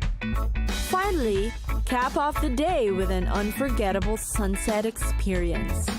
In the early evening, get back near the beach to watch the sun set. Rio is truly a city that's sought after for its tropical weather and laid-back charm, which never fails to lure travelers who decide to stop by.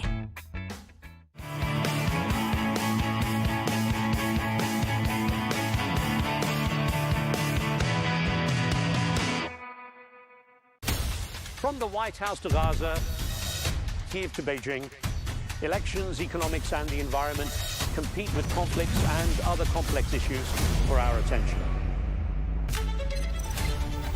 In an age of fake news, deepfake, and artificial intelligence, they've got to have a vote and a say.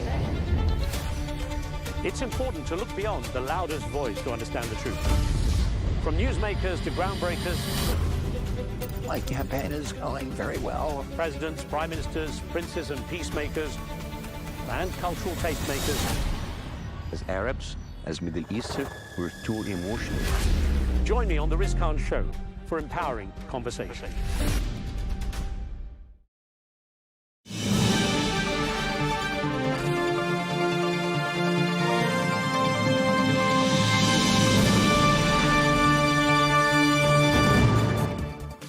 Good evening and welcome to GNT's Best Bits, where we reflect on some of the most powerful moments and thought-provoking discussions from the past few weeks.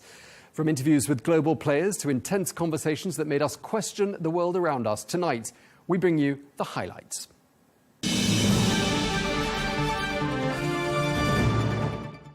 Well, let's start by looking back at our interview with Sarah Palin, where she shared her perspective on the upcoming US elections.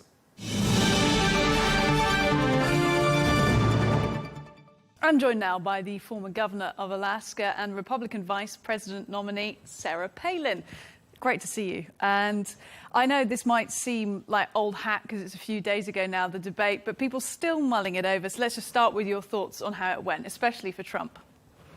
Yes, thank you so much, Rosanna. And I really appreciate you having me on because it seems like a lot of the mainstream media here in the U.S., they don't want to hear a whole lot of truth telling. They don't want someone who's going to be candid and blunt and calls it like they see it, which I will do. So thank you for having me on. Yes, it's hard to even define what that show was the other night as a debate, because traditionally a debate is where moderators are unbiased and they let both parties speak and articulate their vision, their idea, their experience. And we didn't see that the other night. So again, hard to define it as a debate. Really, it was a 3-on-1 pre-planned corsage where one candidate, Kamala, she was really touched with kid gloves. And the other candidate, Donald Trump, was held to the fire. A lot of fact checking that turned out to be 2 days later, a lot of untruthful fact checking. So tough for the audience to really be educated on what both candidates' positions are and their vision for this country and for the world. Well, let me respond by saying thank you for being candid. Thank you for being honest. It's exactly what we do want, and it's why we're speaking to you. And we appreciate that honesty in terms of your views. And I'm going to go into some of the policy points of the contenders for the White House. But in terms of the fact checking, I just want to ask why you think Donald Trump was fact-checked more than Harris. You're claiming here that you felt there was bias from the ABC moderators. Why do you think it happened? I think it's very obvious over here in the U.S. that our mainstream media is quite liberal, and they would love to see a puppet like Kamala Harris be elected, somebody who is actually controlled not by her own convictions and her own experience and her own vision for this country and for the world, but for globalists, really not just socialists, but communists who want to control the people. And Kamala Harris is willing to be that person, as Joe Biden had been that person for a bit there. And Donald Trump, well, he's much more independent, and he has proven that he is for the people. He wants to be elected by the people. Nobody owns him. Nobody's going to control him. And that's why the mainstream media has such a problem with a lot of conservatives and independents, including Donald Trump. So the moderators, the network that hosted that quote unquote debate, it's pretty obvious why it is that they would like to see Kamala Harris elected. And as I say, Rosanna, we're going beyond socialism even here with the positions that are being taken by Kamala Harris and by those who are controlling her and her message.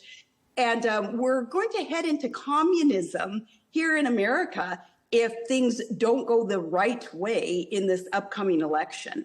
Well, you've said so many things there I want to ask you about. So let's talk about the puppet idea, or what you're asserting is reality there, of Harris being the puppet and being controlled from behind by people with a globalist agenda, a socialist agenda, a communist agenda. If that is the case, when did that start happening, do you think, in the White House? Well, I think for decades there have been the uniparty, the globalists who want to control the people and take away individual rights. But it's being really made manifest much more aggressively and clearly as of late with a candidate like Kamala, who, remember, she has never won a primary. She's never had to really show her mettle and show what it is as convictions, internal convictions about what she believes in, about what she has done via her experience, her background, to put her in a position of being educated and informed and prepared to be the leader of the free world. She hasn't had to do any of that. So she's been a convenient pick for the globalists who do want to control the people. She's been a convenient mouthpiece for them as of late. So it's really been more aggressive and more clear just in the last couple of years. I'll come back to the globalist piece because I think it's particularly interesting when we think about foreign policy, which you have a big career in. So I will come back to that. But I also want to pick up on the point that you described Donald Trump there just previously as an independent within the realm of conservatives. Talk to me about that. Do you consider him to be sort of outside the Republican Party almost, even though he is running as a Republican contender? Yes, and that's a really good question. And once in a while, I'm asked that question also as how I can be a Republican and yet be so far removed from the Republican establishment, the mechanisms, the machine that actually runs the Republican Party nationally, and in my case, in the state of Alaska. Where people are so obsessed with partisanship and with labels and with positions within the party that they let partisanship get in the way of just doing what's right for the people. Well, Donald Trump has never been a part of that. Remember, he had been a Democrat for many years and quite independent, but recognized that it's the Republican platform that is best for America in order for our ability to perpetuate the blessings that we have today. We don't want to lose those for generations to come. So it's the Republican platform that is best, that makes the most sense for the people. So Donald Trump recognized that, jumps on board in the Republican Party, and has gone forth. So he does butt heads, as do I, with many in the Republican Party. And that, by definition, would make us much more independent. We're not bought or sold. Nobody owns us. We can just do what's right via the Constitution, that blueprint towards a more perfect union. We get to follow that with that internal conviction that what we're doing is right for the people. And should you be operating under a different label then, or amongst a different party? You're saying we then, so I assume you mean people like yourself. You've clearly publicly endorsed Donald Trump for both election campaigns, for all of his election campaigns. I mean, I'm talking here about Republicans turning against Trump, the Cheneys most notably in recent days, former Vice President Dick Cheney, his daughter, as well as many other influential Republicans. So what are we seeing here? Is there even a Republican Party as we recognize it anymore? Another good question, Rosanna, because there was a lot of talk about the need for a third party, for more independent Americans who traditionally perhaps had been registered as Democrats or Republicans, but are just sick of the partisanship getting in the way of just doing what's right and allowing people to have freedom and government trusting the people to make their own decisions. We make decisions better than faceless, nameless bureaucrats in some far-off bubble in Washington, D.C. They need to trust the people. So quite often, neither party represents that. Certainly the Democrats do not represent that. They're very blatant and bold now about taking away individual rights and freedom from Americans. At least the Republican Party, our platform, still sticks to that conviction. But that's a good question because there is a lot of talk about the need for a third party, more independent. Now, you mentioned a few of the high-profile Republicans who aren't supporting Donald Trump. Recently, the Drudge Report came out with a headline saying, Palin, I am the only living GOP nominee for the higher office to be supporting Trump. And I look back and I thought, well, they're right. Well, these others who aren't supporting Donald Trump, when you look back at their history and what it is they really stand for, they didn't necessarily stand on the planks in the Republican platform. I do. And that's why it's been easy for me to endorse, to support the one candidate who remembers what being an American is all about and the freedom that we cherish. So you point that out, and that's very accurate that, no, some high-profile Republicans, they don't support Donald Trump, but that's okay because there are a whole lot of independents, many Democrats leaving their party, knowing that, well, essentially it's the Democrat Party who have left them, and they're just seeking that freedom, that experience that's needed to be the leader of the free world, and they see that in Donald Trump. A lot of the Republicans that have turned away the more traditional GOP party members in the last few months have talked about Trump's rhetoric, turning them off, basically. They can't get behind a man who says quite sensationalist things. That's no secret. He's been doing it for years. Let's talk about what he said in the debate, for example. I know you probably sick to death of hearing it. It's been all the headlines. But residents of Springfield having their cats and dogs eaten by immigrants, that was the big takeaway line. Was it a distraction that he said that away from immigration policy? No, because this morning there are reports of Haitian immigrants and illegal immigrants who culturally it's okay for them to eat a cat or a dog. And they're seeing reports now that are proving that Trump wouldn't have said that had he not known that there were some facts there behind that quote unquote rhetoric. It wasn't rhetoric, it was a fact. But what we refer to over here, Rosanna, when people talk about that Trump rhetoric, you know, we like to kind of the running joke, the verbiage we use is, well, those mean tweets of Donald Trump. You know what? I'll take a mean tweet over a failed policy, the control of the people, all those parts of that globalist uniparty agenda that Kamala Harris represents. I'll take a mean tweet over that any day. Now, in the debate, yeah, there is some talk now about, oh, Trump had some rhetoric here or there that some people maybe felt uncomfortable hearing. I felt uncomfortable hearing the lies coming from Kamala Harris. She said lie after lie, and she was not held to account. And that's a shame because the people here, we want to do our own homework. We want to have information so that we can, to the best of our ability, know who it is who is offering themselves up in the name of service. So we do have the best leader that we can elect. Now, Kamala Harris, you've probably seen the bullet points of all the lies that she spewed. She said, just recently, she's against fracking. She's against that resource development that we need to be energy independent in America. And then in the debate, you know, she denies that. She said, oh, there's no state in America that is conducting abortions up until birth. Yeah, there are. There are 6 or 7 states that allow 0 gestational age to be considered with abortion. So she lied on that. She lied about the unvetted illegal aliens coming over our border, our open border, and how that adversely affects our economies, our culture. She lied about her role in that. So it's been lie after lie. I would rather hear a mean tweet, again, over a lie being spewed from a candidate. Back in 2011, you said it's time that a woman is president of the United States of America. Of course, you had your own run at high office. You were governor of Alaska. You've held many high positions, but the U.S. still hasn't had a woman as president. It's clear you don't think Harris is that woman.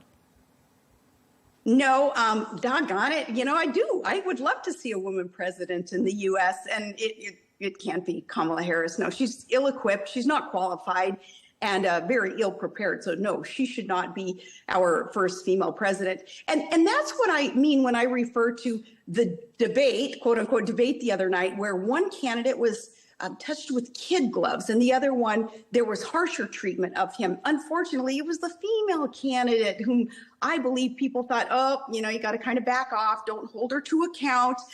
Be nice to her because, unfortunately, you know, she likes to play the victim, even when it comes to gender. And that's unfortunate. I want a strong woman. Americans want a strong woman if we're going to have one as the first female president, someone who is experienced, someone who understands the administrative role that is the presidency, and someone who is just bound by that Constitution and will stick to it and not let other people tell her what to do if it goes against our Constitution. That's not Kamala Harris. Can you see any of those women in the Republican Party? Why haven't those contenders been put up for election? Well, I think now is the time for more female candidates to really rise up, if you will, and allow what it is that they have done via experience and their vision for our country to be articulated and to be understood. Now is the time for female candidates all over the world, I wish. You know, I hope that perspective that perhaps a female could bring to the office of presidency or any of these other high offices. And, you know, I look forward to that time because Americans are ready for that. like me, where we've grown up in a place here in Alaska, Rosanna, where gender isn't an issue. You know, the females, the women, the girls, we're expected to work as hard as the guys. We're expected to provide for our families, literally, even practically speaking, like, because we live off the grid quite often. We get kicked off the grid. So making sure that we have energy supplies ourselves, the women do it, making sure that we can harvest our own protein to feed our own families. It hasn't been like a man's role to do that. It's been, hey, anybody willing to do it in order to survive in less than ideal conditions, you got to do it. So I'm fortunate that I have grown up in a family, in a community, in a state where gender hasn't been an issue. Look, Sarah Palin, you've been very generous with your answers. It's been great speaking to you. Thank you for your time. Thank you so much. Appreciate you.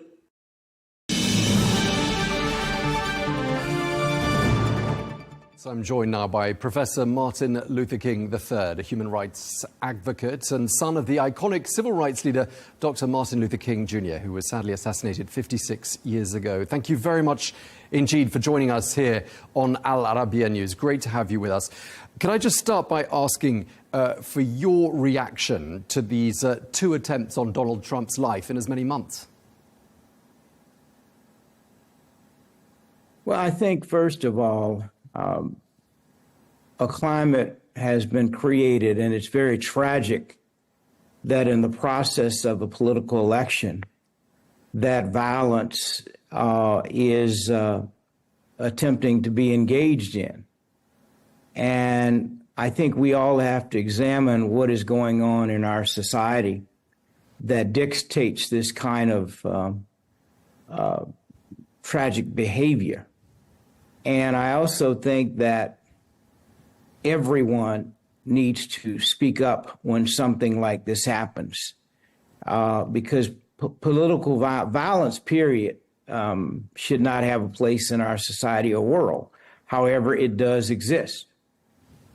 I think it's helpful when we can tone down some rhetoric that contributes. You can't talk about civility and peace, and yet your rhetoric is about hostility and animosity and anger from any side. So, I won't speak specifically about the former president, other than to say that we're grateful that this alleged or attempted political violence, nothing has happened. And we're certainly on high alert as a society, but our society's got to do better because we are drifting into a pathway that is not sustainable. My dad used to talk about nonviolence and saying that we must learn nonviolence or we may face non-existence as a society. And this kind of thing, unfortunately, in terms of not understanding how to navigate in a civil way, it can be dangerous anywhere in the world. And it is happening tragically all over the world. But I think a lot of things, whatever happens in the United States, a lot of people focus on. And so if the United States is exhibiting a certain kind of behavior, then probably the world believes, okay, well, the United States is doing it, then it's all right for that to happen. And it really is not all right for uncivil behavior to occur. People get mad, so we understand that. That's okay, but you can tone down your rhetoric. You can tone down some of your activities, and we can learn how to disagree without being disagreeable. My mom and father showed us that throughout their lives, and many others in the political arena. My mom and dad were not politically elected, but they are those who've worked together in the Democratic and Republican Party over the years. That's how we've gotten anything done. Yeah, I was going to say, from an outsider's point of view, it really does feel like the US has become increasingly polarized politically and increasingly violent in turn. So it's not just an outsider's perception. You said it there in your answer, a climate has been created in which these kind of things are happening. Who's created it? I would say that it's been created just in general in society. And so this has been happening now for quite a long time. I must say that the former president is one of the largest propagators of creating certain issues because of the way he chooses to communicate. You can certainly still propagate issues in a different kind of way, and it does not exhibit this kind of crazy behavior. So it's not one side or the other. It is the total discourse. But certainly the former president has put that on steroids in terms of his activity. He'd never admit to that, of course. But you really do have to look at, Michael Jackson would say, look at the man in the mirror. Look at what you're putting out, because what you put out potentially can be what comes back to you. If you sow negative seeds, maybe negative seeds will come back to you. If you sow positive seeds, perhaps positive seeds will come back to you. Sure. So clearly attempts on the lives of US presidents are nothing new. Really interesting to see just before that latest assassination attempt on Donald Trump, he tweeted, well, he put out on his own platform, Truth Social, I hate Taylor Swift. I mean, you don't get much more hateful hate speech than that, or much more overt hate speech than that, do you? Well, that's what children do. When you operate from a small kid perspective, and that child needs to be corrected, by the way. So the way that he is acting as a 78-year-old man is like a 5-year-old or 7-year-old child. Children will say things respond certain ways. It is totally inappropriate, unnecessary. Because someone disagrees with your political perspective, then you come out with an attitude like that. That we are better than that.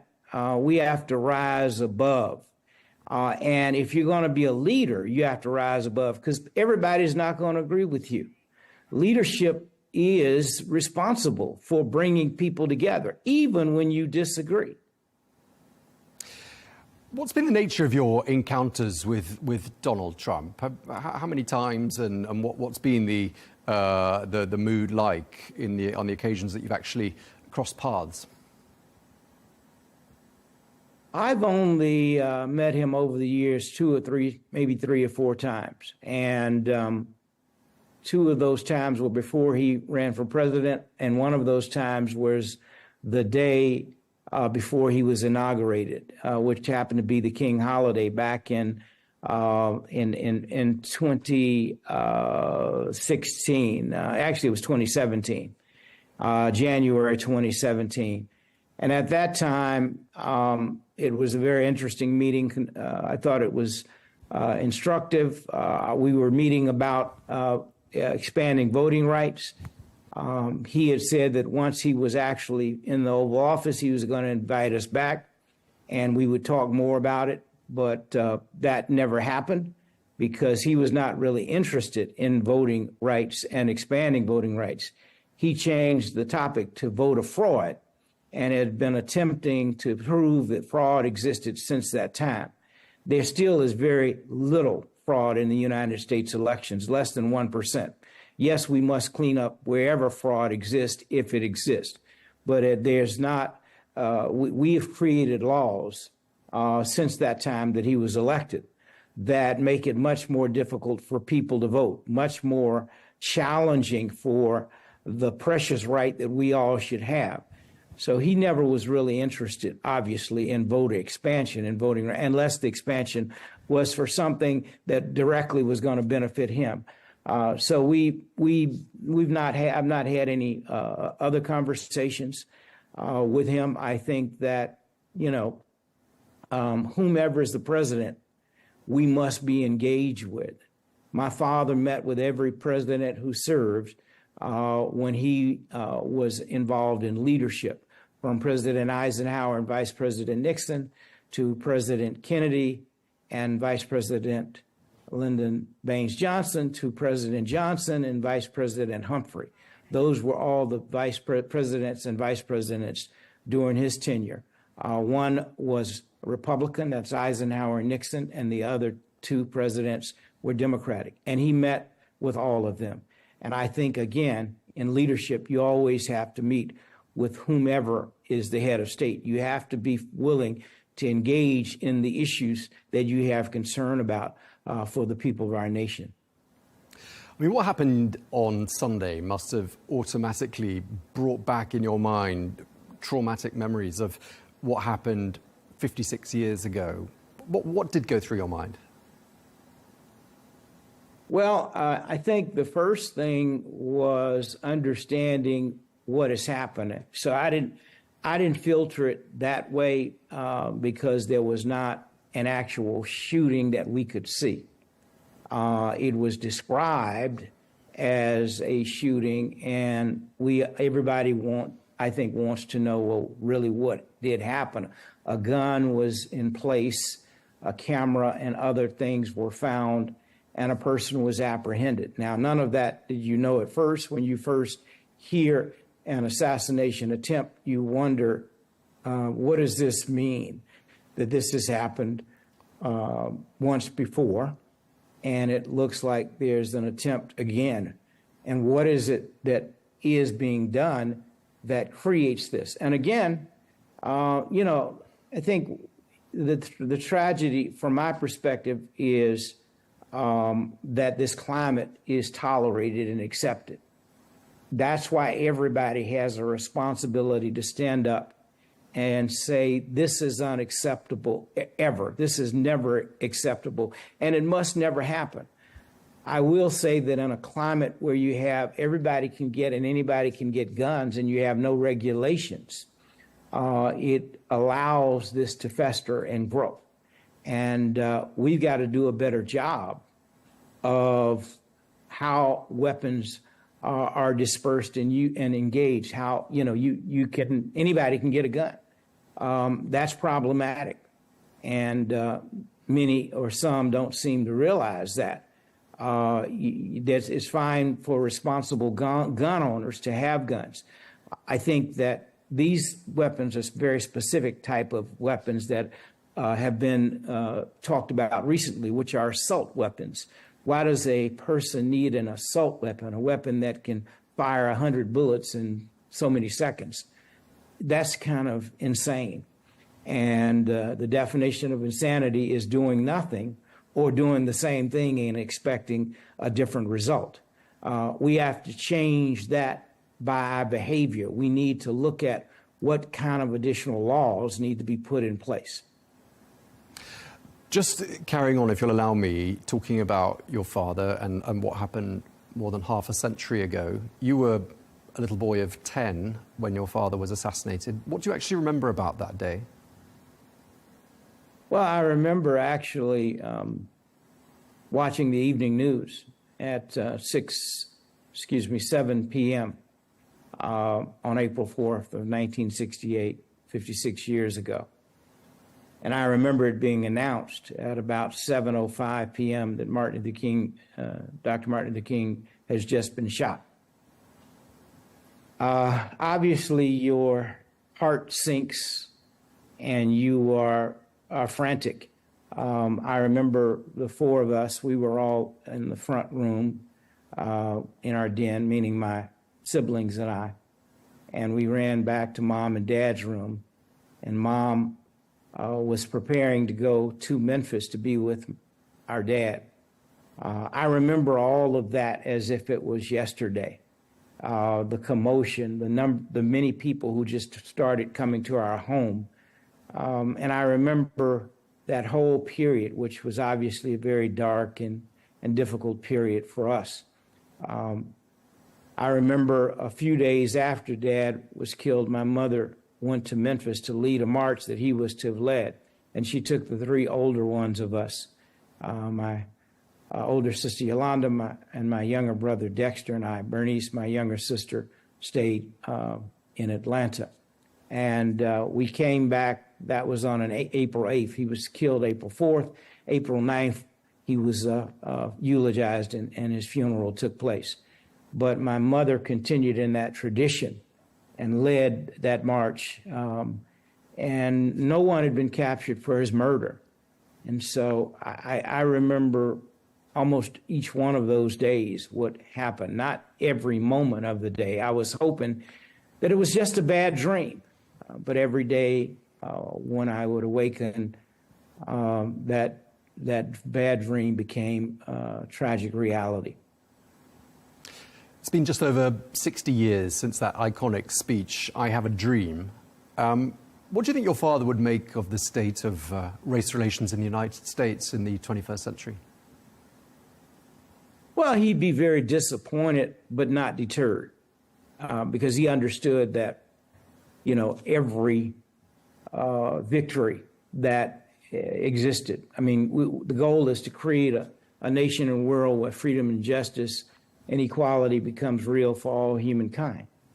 We've not reached that mark yet. We've achieved a number of things, certainly from an individual perspective.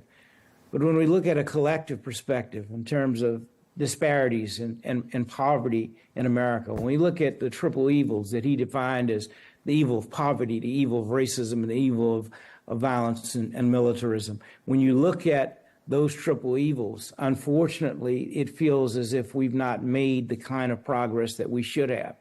And we have to figure out, how do we create that climate so that the quality of people's lives can be risen? How do we create a society where racism is abolished and gone?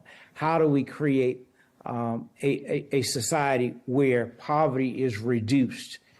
In the wealthiest country on the planet, the United States of America, it is unconscionable that we have thousands and millions of people living in poverty.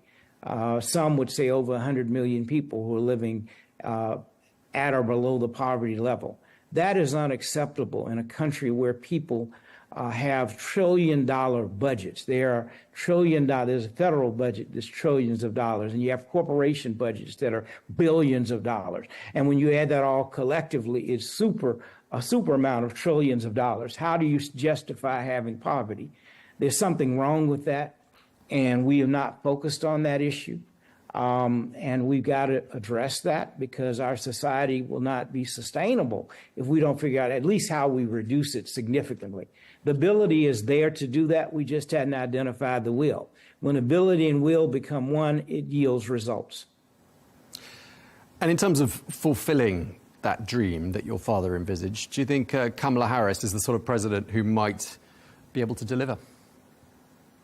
Well, I certainly believe that the Vice President Harris, has demonstrated in a very short period of time that she intends to build a team that certainly can help to pursue that dream and vision that Dad had for all people, of freedom, justice, and equality for all humankind, creating opportunity and options, creating more jobs, addressing climate issues that exist in our society. Also reaching across the aisle and working with those who have a different philosophical point of view. That's what we need in leadership, someone who brings us together, not someone who creates barriers and builds walls, but someone who builds bridges. So I certainly believe the Vice President is demonstrated throughout her career, from being a district attorney at a local level to the state's attorney, the attorney general for the state of California, then becoming a United States senator, and then the vice president of the United States. She's consistently demonstrated the leadership that I think is needed for such a time as this. But don't you think your father would be heartened by the fact that the United States has already had one black president who served 2 terms, and we might be just a month and a half or so away from a second black president being elected, and a woman at that? What do you think he'd make of that? Do you think he'd be surprised, or would he consider that, do you think, just the natural extension of his life's work? No, I don't think he would be surprised at all. I think the only thing that probably would be a surprise was that it has taken this long to elect a woman. He'd be very pleased that it happens to be a black and an Asian woman. But the fact that we as a nation have purported to be all of these things, and 2024, we're just now getting to the fact where we there's a good possibility, a decent possibility that we will elect a woman. So that would probably be surprising because he would have thought that had already happened, I believe. But I also think Dad was an optimist. And so his objective always was to create the kind of climate, as I say, where we could disagree if we had to, without being disagreeable, without diminishing someone's character, without denigrating someone. It was really about how do we lift people up? How do we bring all boats, create that climate where all boats can can rise? And that's what he and my mom did throughout their lives. That's the leadership that they provided. So again, Dad would be extraordinarily proud of what the United States is poised to do. And he'd be very concerned, however, that regardless of the outcome of this election, still 50% of the country is going to initially be unhappy. So it really is about building these bridges and bringing people in who felt left out. And that's part of the challenge. That's probably the biggest challenge. How do you bring disparate positions together and move forward in a way? Somebody's always going to be unhappy. So you can't create utopia, but you can create an opportunity for people to be heard, respected, treated like human beings, treated with dignity. That's what my father and mother were about. And you've obviously made it your life's work to carry on promoting much of what your father believed in. And you've got a teenage daughter as well, and correct me if I'm wrong, but it looks like she's going to carry on your life's work and also that of your father's. Well, we're very, very excited and proud of our daughter. She's 16 years old, and she's been involved in the struggle since she was maybe 5, 6, 7 years old. And so if she chooses to continue that work, and hopefully she will, we're going to do all we can to support her. We never tell her what to do. These are things that she's identified, from climate change to, gun regulations, responsible gun legislation, to, there's just a variety of issues that she herself has raised. The issue of poverty, she's very concerned about. So hopefully she will always want to work to create a better nation and world for all of God's children. And we're very pleased and proud of who she is. Do you think she feels a bit of pressure as the granddaughter to carry that mantle?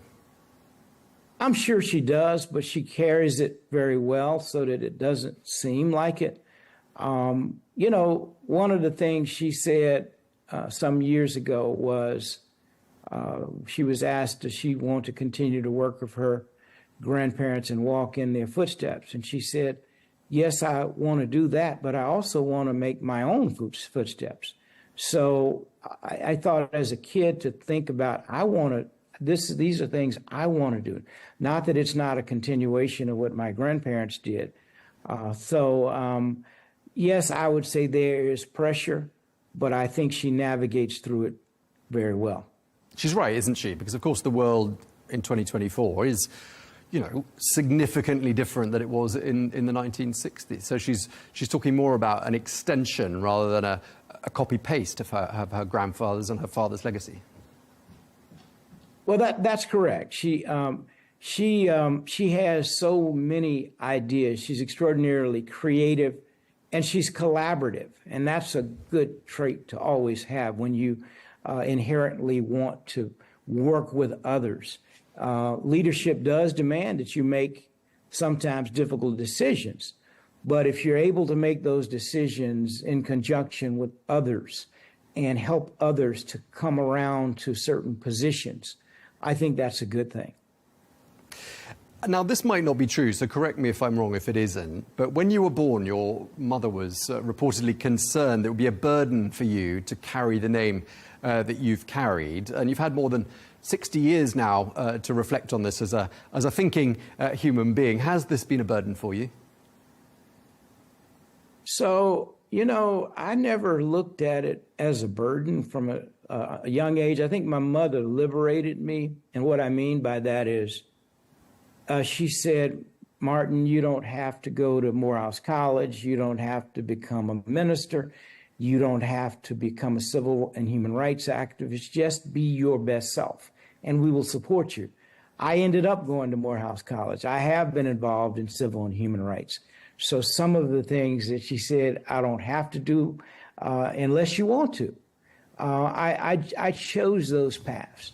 But I'm thankful that she gave me that freedom, because had she been putting the burden on me, saying, oh, you got to do this, you got to do that, you got to be this, that would have been a very miserable set of circumstances. But to allow a child, a young person, to become themselves, and that's the kind of environment we are working to create for our daughter. But you were right, my mom was concerned in 1957. Dad was leading the Montgomery bus boycott, or in 1955, actually. He had led that bus boycott for 381 days. So Mom saw how he emerged as a leader and was known around the community and began to be known around the nation. And she didn't want me to have to carry that burden. But of course, they did choose to name me after Dad.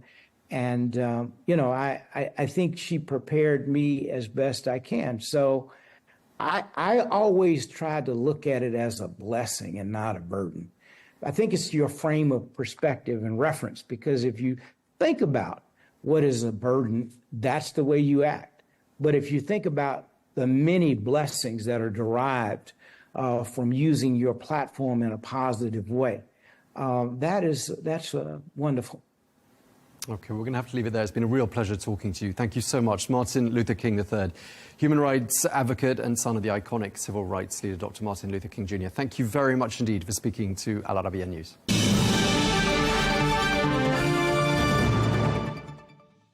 I'm joined now by the former National Security Advisor and United States Ambassador to the UN, Ambassador John Bolton. Sir, it's been a couple of days now since the debate. We've had some time to settle it all in. We've got about 8 weeks to go until you guys head to the polls to choose the next president. What are your biggest concerns at the moment? Well, I think internationally, the world is in a very dangerous place. And as the debate on Tuesday showed, there wasn't a lot of discussion about the challenges that the U.S. faces in the Middle East, in Ukraine, in East Asia with China, and not much attention to it and not much specifics from either of the two candidates. So it's a very, very dangerous world out there. And so far in this very important election, we just haven't heard enough from the candidates, I think, for the people to make a really informed decision. It is indeed a dangerous world. I was speaking to Leon Panetta just a few days ago, who I know is a sort of colleague, peer of yours, and we were talking about the state of things, China, Russia, Iran, obviously what he sees as threats to the United States and safety and security. If Trump were to re-enter the White House, how would you think relationships with those types of powers would play out over the coming years? Well, I think with respect to Russia and Ukraine, this would be a very favorable development for Vladimir Putin. Trump was given a chance in the debate to say expressly he favored Ukraine winning the war, this war against Russia's unprovoked aggression, and he wouldn't say it. And I think that tells you all you need to know about which way he would tilt, and it would be very bad for Ukraine. In the Middle East, people think he has more of a record based on his first term, but I can assure you Trump's anecdotal, ad hoc, transactional approach to everything, including national security affairs, means there's no guarantee that he would behave in the second term as he did in the first, and in an already very dangerous situation with Iran's nuclear weapons program, its obvious use of terrorist proxies throughout the region. That we need stability and clear U.S. leadership, not the Trump approach. And in Asia, although he's been critical of China for a number of things, I think if Xi Jinping called him up after the election, if in fact Trump won, and said, Donald, I'm so glad you've been reelected. You know, we've had problems with the U.S. since you departed the White House. Let's get together. We can solve them all again. That Trump would jump at the opportunity. So I think his policies ultimately would be very risky for the U.S. If he were elected. You know, I was speaking to Sebastian Gorka, who is a strategist to the Trump campaign. You're probably aware of him, in an interview yesterday, and he was talking about the fact that when Trump was in office, there wasn't what's currently happening in Gaza, the conflict there wasn't the war in Ukraine. And he said, you know, put 2 and 2 together. Why do you think that is? Kind of baking that sort of correlation-causation argument. What do you say to that? Was Trump the arbiter of peace for the world?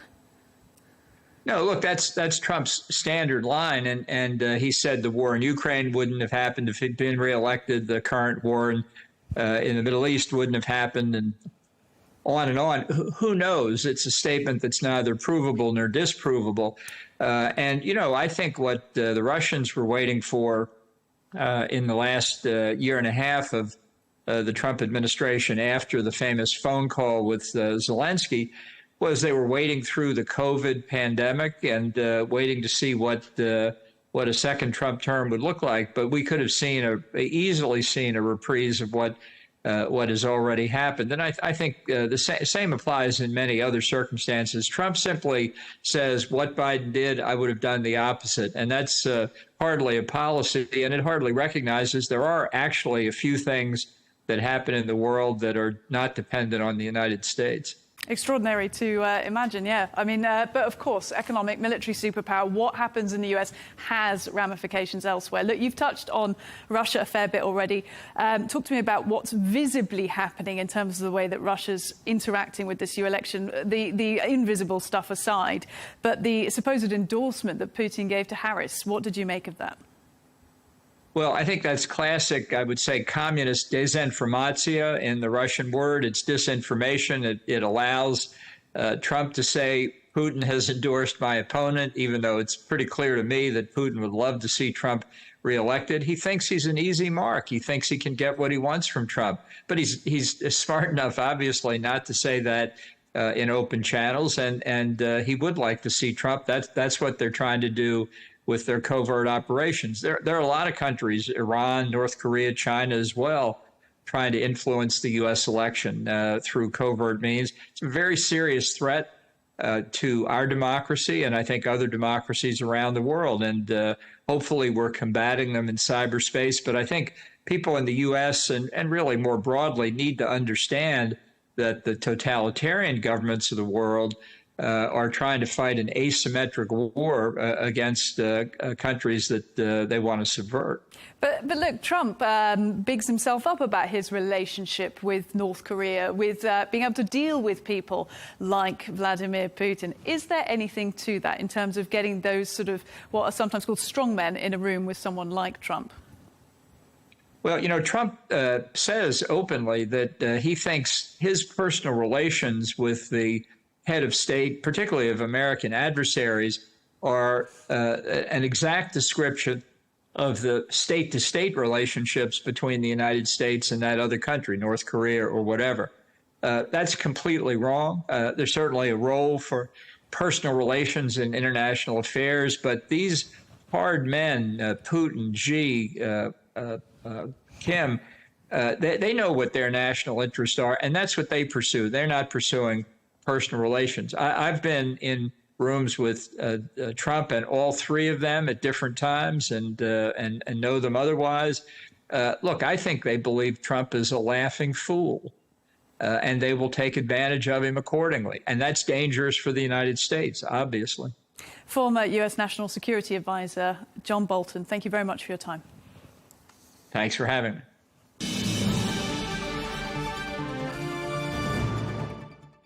Now, with foreign policy forming a major pillar of the US election race, I spoke with the former Prime Minister of Israel, Ehud Olmert, about the latest developments from the continued Israeli assault on Gaza and ongoing international efforts to find a resolution.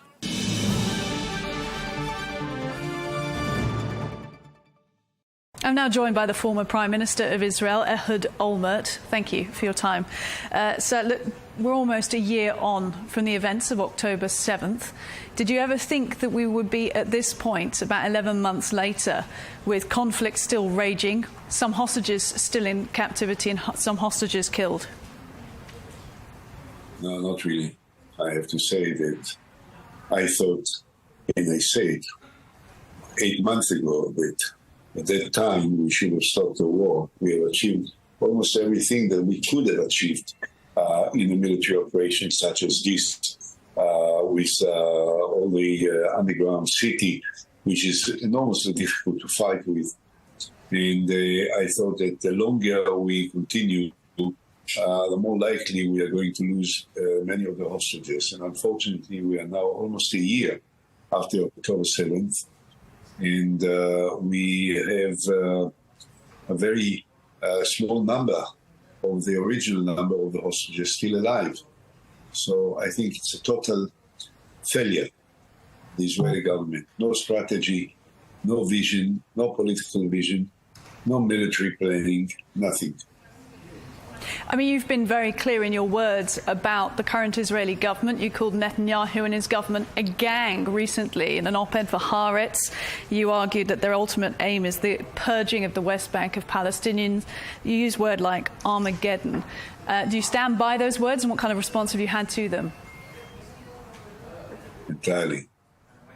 Unfortunately, I find myself time and again, which really breaks my heart, that some of the worst possible visions that I have in my mind are unfolding every day in our lives, which is absolutely terrible. Yes, I think that the Messianic groups in the Israeli government, Ben-Gvir and Smotrich, and all the supporters are absolutely anxious to carry on the war in the south, to expand the war into the north, and to break down the Palestinians in the West Bank. They want an Armageddon. They believe that within the framework of an Armageddon, of a comprehensive, violent confrontation, they will be able to expel the Palestinians from the West Bank and prepare the eventual complete annexation of the territories into the state of Israel. So, as far as they are concerned, maybe it's becoming obvious to many. Problem is that they are fully supported by the Prime Minister. Netanyahu is entirely with them. Whether deep in his heart he may have a different idea, I don't know. But how can you judge a Prime Minister if not by what he does, what he says, who are his partners, does he support, and what do they support in what he does? And there is a complete partnership between him and the extreme Messianic groups. And this is a serious threat to the future, the stability, the balance, the status of the state of Israel. And there is only one remedy, none other than the overthrowing of the Israeli government. The sooner, the better. Well, yeah, clearly that unrest or that dim opinion, we could call it politely, of Benjamin Netanyahu has spread not only from the political class, from his opponents in government and outside of government, but to the streets as well. In recent weeks, we're seeing large unrest in places like Tel Aviv with unions going on strike, etc., putting pressure on his government. Do you think enough pressure will be applied by the public that another election will be called? It's growing. I don't know. I can tell you what I want. I want to try to spread the word. I try to speak up as much as I can in order to influence as many. There is a growing distrust and rage amongst hundreds of thousands, millions of people in Israel. In fact, you have to remember something which is not perhaps emphasized enough in the international media. In an endless number of opinion polls which were taken in Israel since October 7th, 2023 until today, consistently, more than 60% of the Israelis say that they do not trust the Prime Minister. 60% of the people say that they think that the decisions taken by the cabinet under his complete influence are mostly influenced by his personal political and interest rather than the national interest of the state of Israel. So it's true, technically, Netanyahu has a majority of 4 votes in the Knesset. He has 64 votes, and the absolute majority is actually 61. So he has just a very small number of votes. But that does not reflect, at the present time, the real public opinion of the people of Israel. And I expect that this growing distrust will spread further to the point where it will become almost impossible to carry on, and the government will have to call for early elections. And some of the partners of the government will just withdraw from their support one way or another. I hope it will not happen in the streets. There is a danger that sometimes things go out of control. We had a demonstration the other day with close to 400,000 people in the center of Tel Aviv. And there were clashes with police, and the police is under the influence of Ben-Gvir. And there are many fears amongst many Israelis that the internal balance, which is the essence of what democracy is all about, is eroding. And I hope it will not reach a point where there will be a violent confrontations between different groups of Israelis, rioters, demonstrators, protesters, and the Israeli police and the Messianic groups that are inspired and influenced and operated by Ben-Gvir and their supporters will not clash with others. We are not far from it. I mean, that's why I find it interesting that we hear this line of reasoning that Benjamin Netanyahu is stalling on a proposed internationally mediated ceasefire deal for supposed political gain, when the picture that you're painting there is it could be a political disadvantage to keep holding off from a ceasefire deal, no? No, the problem is that the reason he's stalling this deal is very simple. His partners, without which he will not have a majority in parliament and he will collapse momentarily, they say it. If he will go for this deal, they will break down the government. So the only reason that he doesn't make the deal that will save the lives of all the remaining living hostages, and we don't know how many of them are alive. We know that there are no more than 101. How many of the 101 are still alive? I wish I knew. I don't know, and I don't think anyone in Israel knows. And perhaps every day that passes will reduce this number.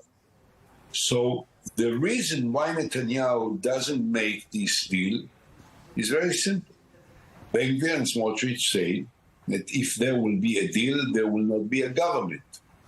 And therefore, he has to make a choice between his continued control over the government or a deal which will save the hostages and which will end the military operations, which will save the lives of many Israeli soldiers that are going to be killed in Gaza just as part of this process of violence and confrontation, and will also save the lives of many Palestinian innocent civilians amongst the Palestinians that are becoming victims because of these unavoidable confrontations that take place sometimes in the urban centers where the Hamas fighters are hiding.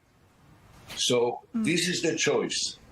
It's very simple. It's very difficult, and for us it's heartbreaking. But there is something that I want to say. In my lifetime, I've been around for quite a long time. I've been in the center of Israeli politics for over 40 years. 9 times elected into parliament, and so on. There is a time when leadership is measured by one thing, the ability of the leader to take a decision which is the opposite of everything that he has been preaching for and supporting all his life. Only because at a time that he needs to take that decision, this is the right thing to do for the people that he is leading.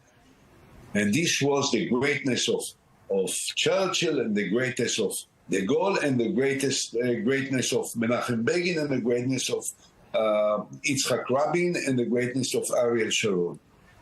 Bibi is not great. He's very small.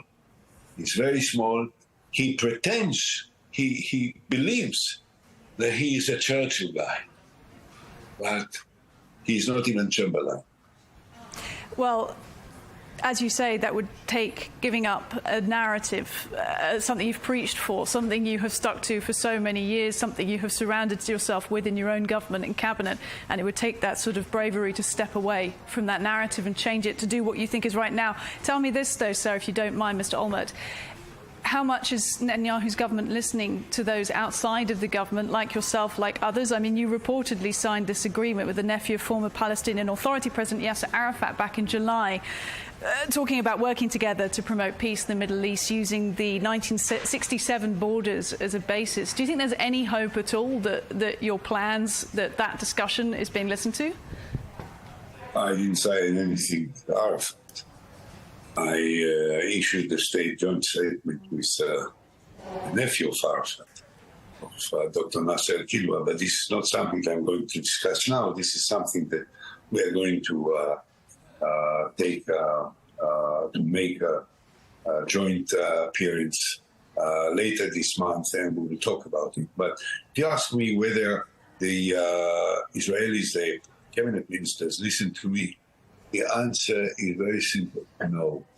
They don't listen to me.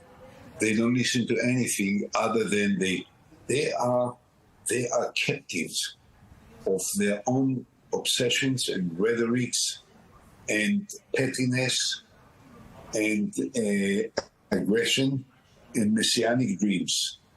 They live completely separated from mainstream of what Israel is all about. They are completely separated from the basic fundamental values which have characterized the state of Israel and the Jewish people for so many generations. We are not, in our nature, we are not occupiers. We don't hate. We don't persecute. We don't commit war crimes.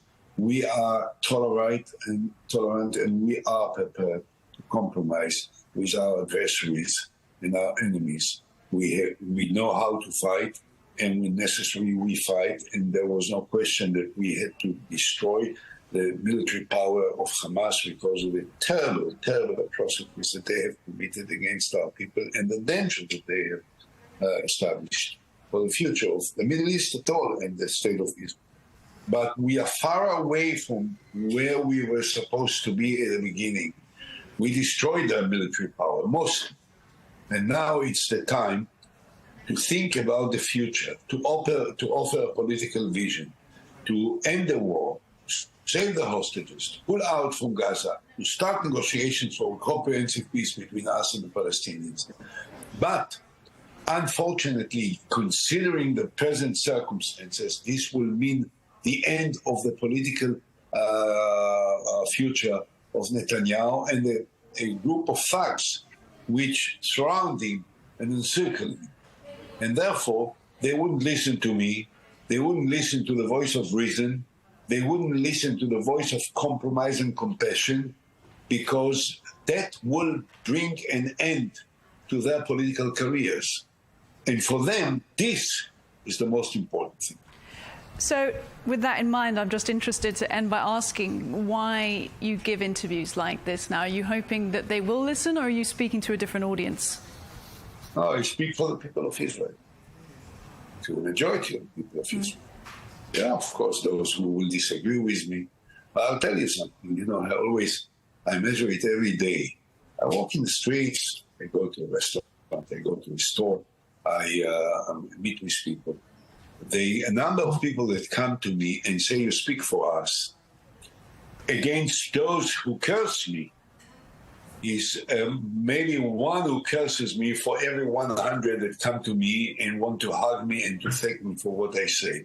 I speak to them, and I speak to those who don't see me, but who feel like me, and we share with me the desires, the vision, the dreams, and the ambition to change realities and to end wars, to end losing lives of innocent people, and to start embark on what will ultimately become the momentum for peace.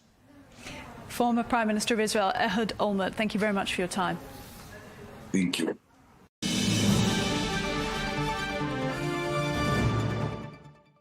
Well, that is all we have time for this special edition of GNT's Best Bits. Thank you very much indeed for watching, and do join us again very soon for some more exclusive interviews. Until then, bye-bye.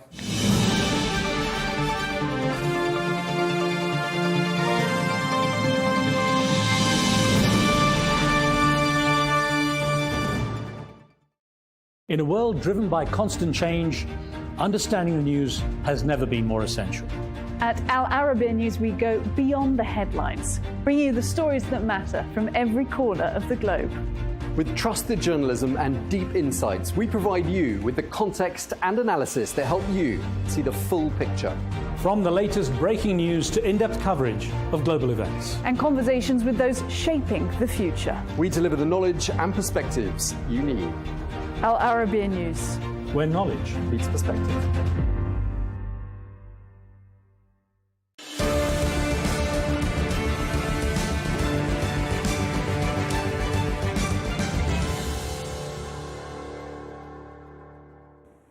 First up is Lance James, a hacker turned cybersecurity expert.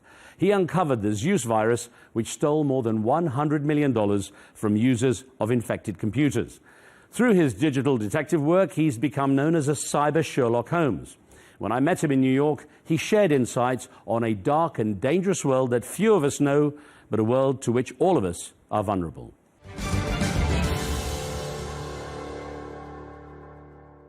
Give me a little background on you, because I know your life started out on the wrong side, I guess, in terms of hacking. Is that right? Well, it was more on the, so it was the 90s, and it was a little different than what wrong side is today. So I just want to give context to that. But I was a little mischievous. I was a prankster in high school, always pushing the limits is probably how I would say it. But it's not like I was, cyber theft or phishing or stealing credit cards.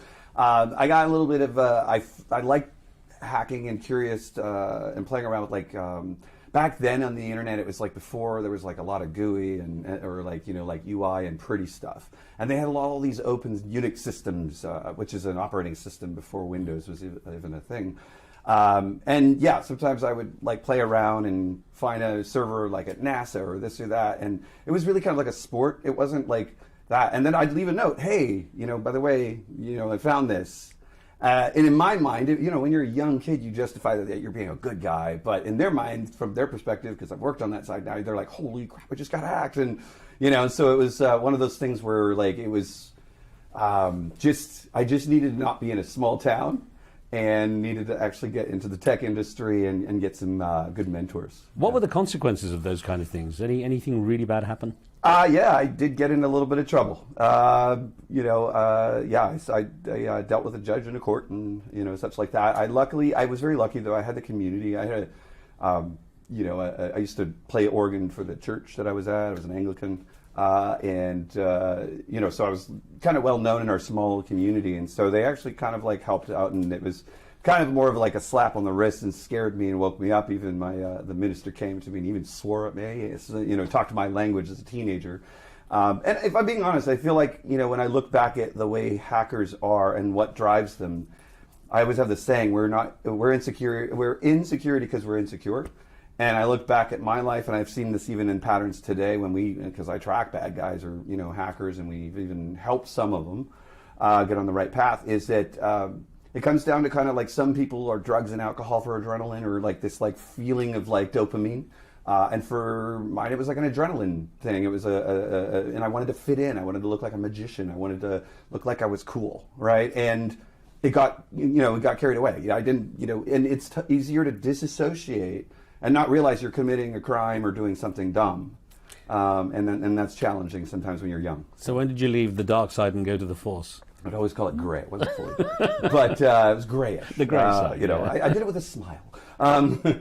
I wanted to always, the idea back then was, the reason why I'd leave notes is I was trying to get a job in my mind. I thought it would get me to the good side of it. And I was, in high school, like, what did I know, right? And so, like, actually, ironically, when I was finishing up the court stuff, the judge said, hey, if you can do yourself a favor and get the heck out of this town, you belong in like someplace like California. And so I immediately moved to San Diego.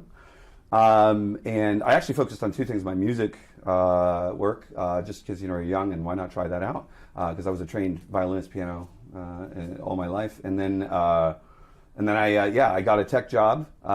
Literally my first tech job. I literally met the guy outside of my hotel, and it just happened to be synchronicity.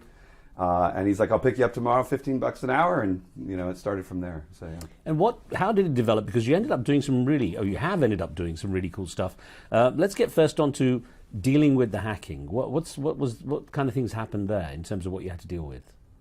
Ironically, after all of that stuff, I actually really focused on like trying to stop bad guys working. So I started building relationships with like the FBI and the NCA and a few different law enforcement organizations early, right?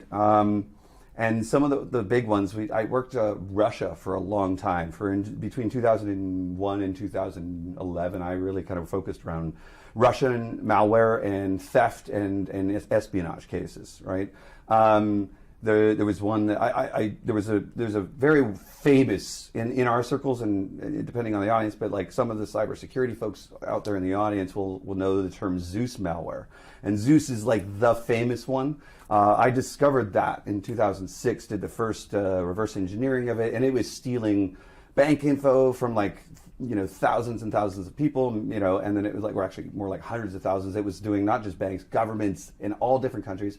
But in 2002, 2003, I actually discovered this malware that people didn't know how deep the Russians were going originally then. Cybercrime was just starting to kind of get on the verge here, and I discovered this thing called Burbu. It was a different kind of malware, and I had also found and partnered with the internet provider and say, hey, I'll solve this case for you, but you got to send me those hard drives. I want to look at and it was a home base where these guys were interoperating and communicating. So it gave me an advantage very early to see these Russians talking to each other.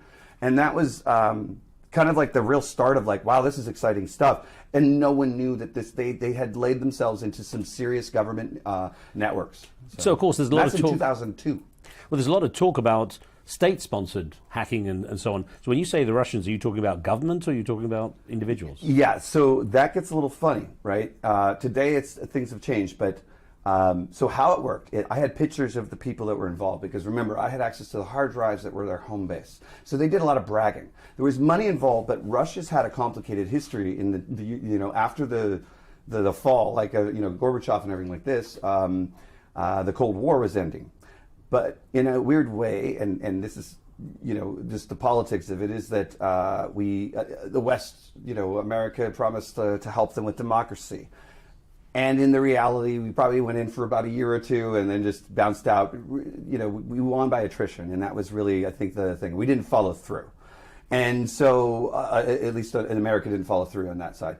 And so what happened is then Russia started kind of having KGB became the mafia. Like it became like people were in breadlines, people that were scientists and computer people and all this stuff. Everything was hurting their country.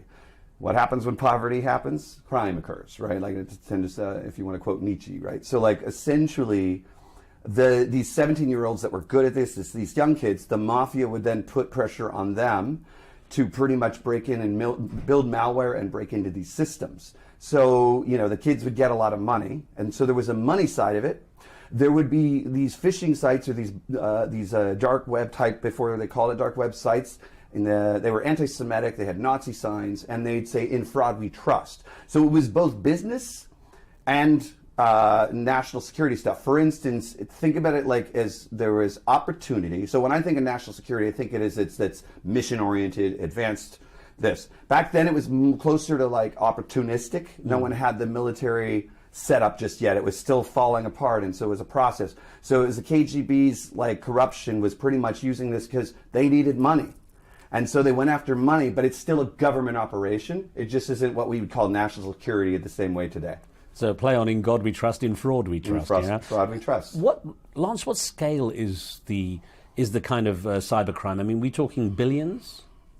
Yes. Unfortunately, so when I was doing all the early stuff, it was just starting out. So you could actually manage big cases and like actually do things. And then now it's you know, we this will get into even AI, but like we can, what has happened is there's like a pyramid of like distribution, meaning it's like kind of like any supply chain. You have the creators of a technology at the top, and then they sell that technology, and then people then use, and then it becomes service. In the cybercrime world now, back in the old days, it'd be like one group makes the software, they also do this, maybe there's like this. Now it's pretty much a do-it-yourself kits. So I can go online and buy a piece of ransomware without having to be technical at all, just because I'm upset with a company that I used to work at or something, right? And maybe they left their password still the same and I could get in. And that's the problem now, is it went from like pretty much like one-offs, you know, here and there, very advanced, sophisticated groups, to those advanced people realizing if I just write this code and give it to many people, those many people will service this. I'm not really breaking the law in my mind, and that's an iffy area that we've had to deal with, is if you write malware code, is that breaking the law, right? And then you'd have just all these opportunistic actors that are now going out, and it's become a frenzy. There's the same question as if I build a gun, am I responsible for someone shooting it? Correct. Yeah. So interesting thing is, I mean, the issue of when we talked over the years, you were often dealing with ransomware crimes. Give me some examples to those that you can talk to of the kind of things that happened. Well, so a lot of the times what I focus on is, my background is strong in cryptography, right? And ransomware, the way it works. In 2013, the big ransomware that like kind of put itself on the mark, and then ransomware became the name. We've had ransomware since the 90s, technically. They were called logic bombs, but they weren't en masse. They were just concept ideas. It's kind of like Bitcoin was a concept idea in the 90s, but it's, you know, we needed computers to scale, right? And so now that cryptography can scale, right? You can generate keys on the fly, they're fast, they've got these, you know, we've got powerful chips, because it's all mathematical, so computation is expensive back in the earlier days. In 2013, there was a ransomware called CryptoLocker, right? And that was a Russian group, and it was, we talked about that distribution, it was actually, we go back to Zeus.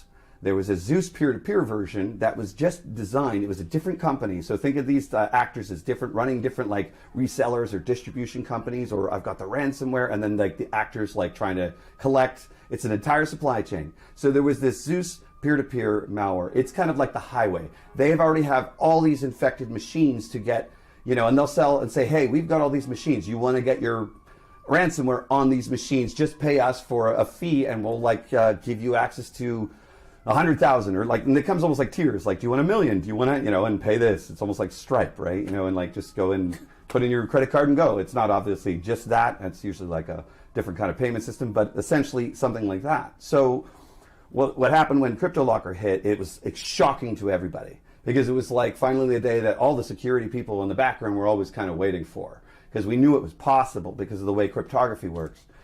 But we had found a weakness. So I put together and worked with the FBI at the Washington field office and also New York. And we also then, I got calls from like the NCA. And what I did is I realized sometimes, you know, this is an international incident. And the challenge with law enforcement is that they have this thing called an MLAT, or a mutual legal attaché treaty. So it requires like, almost like extradition laws. It takes a while in paperwork. To get a hard drive fast would be very difficult. So there was this group that's a nonprofit, and also I created a mailing list so that like basically industry, law enforcement, wherever you're from, could talk to each other and share intelligence right off the bat, knowing, hey, we got to move fast, we can't wait for this. So if that occurred and it went through me, then I could hand that off to the UK, and if that occurred, then it was handed off this way, and it allowed them to just say, hey, I got this, and then those people could take action in their own country immediately. So you needed to basically build like an information sharing platform across internationally. So I built the CryptoLocker working group, and then we found a vulnerability in how it worked. And so what I like to do with ransomware is I like to find my job in the 2001 through even now, I like to find weaknesses in bad guy programs. It's all about offensive versus offensive. Like, you still got to go with the law, but essentially I found a vulnerability that they had this, this information that we learned how to predict. Once you learned how to predict, we were able to feed that into all the systems across the country, and it would stop the ransomware from actually working in their network, so we could get ahead of it. So it was, and then we actually pretty much took down the Zeus peer-to-peer network, which was another team, and we did an FBI coordinated takedown, and it was one of the fastest takedowns I've ever seen for this kind of thing. But it was the first one, but it meant one thing: ransomware is not going away. When we see movies like one of the Die Hard movies, someone takes control of a city's traffic light systems, they can bring down airplanes. Is this just Hollywood, or is this real? Today, it's been a little bit scarier, right? The net is a good one that I try to look at, right? So I grew up and I had a crush on Sandra Bullock as a teenager. So, and the net was kind of funny because when I was a kid, I'm like, that's not even close to true. But now you look at the net, and that is exactly what goes on. Identity. It started off with her identity was stolen, all of these things. The Hollywood movies make it seem like it's easy to do these things, like the kid's just on his phone and suddenly changes the traffic lights, all that. But what the reality is that there are governments and foreign interference out there that are focused on. They have pretty much military outfits or certain type of outfits that just focus on gaining entry, but not doing anything with it, and almost collecting a black book, right? So they have the playbook if we had to go to war. So, and we're obviously seeing that more and more, like electrical grids and things like this with the smart energy. What I do, part of what I do is we also do pen tests for smart energy companies and other type of people that before they release something, that's the ideal way of doing it is to act like the bad guy. Right. Because if you put those in and then they're not secure, and we get Moore's law and we keep going faster, the catch-up point is that. So yes, in a weird way, it's not as fast or as simple as it looks in the movies, but the reality of what's going on is real. As technology's advanced, it's very much plug and play. People don't have to be technical to use it. Are we becoming complacent as a society to the point where we leave ourselves vulnerable? All this thought about your cameras can be hacked and they can watch whatever you're doing, your phones can be listened to and everything. Is that all a reality? Yes. Actually, it's really a really dark place there. This is not my research, this is actually our chief research officer, her research. She works on violence as a service, DDoS attacks, distributed denial of service, where people hit the network so hard it takes it down, things like that. But she's discovered even sextortion rings, and what they'll do is hack into people's webcams, and then it's caused people to commit suicide. It's caused it actually causes deaths because they'll hack into their webcams and blackmail a teenager because of a pornographic picture, right, or an inappropriate image, and it'll ruin their life. And they'll put this out there or this or that, and it's literally with children. And it's just, there's some really dark places that people are doing it. And that's the worst part, is it's teenagers doing this to other people in very awful ways, just malaligned teenagers that are not well, right? And so that goes from all the way to that to, yes, our governments can do this as well. But ironically, the attacks like that seem to be more in the child space, and which is really, really scary because they haven't grown up yet, and unfortunately, the activities there have been pretty dark. So, is it easy for individuals to protect themselves? No, I'm going to be honest. I want to say yes, right? I want to truly say yes, but that's the heartbreaking about our problem about my job, and all of our jobs, because it is a collective, right? There are these frustrating moments. Right. In some aspects, it's easy in my mind. I'm a tech guy, and I'll write up code and go, "Why didn't we do this?" And it might be one problem, and it's that's easy, but it's not that easy. It actually takes a certain type of thinking. You have to look at it a certain way, and it requires all the experience and maybe more that I have and other people on a team. Right. For people at home, it's harder. I will say that iPhones are doing a better job than I'd say Android, because Android is more almost like the operating system is a little bit more free and heterogeneous, and so you have more variables that could change. Whereas a homogeneous network like Apple, where it's this is this way, this is the same way, it pretty much, you can coordinate that security profile, right? It is the best way to say it. But it is not easy. Even it's tough. I'm a security guy, and I always joke. I said, "What's the easiest thing to do to a thief? Steal from them, right?" And sometimes I joke because I'm the guy that's probably has my door unlocked once in a while here and that, right? Because we're staring so much at everybody else's problem, right?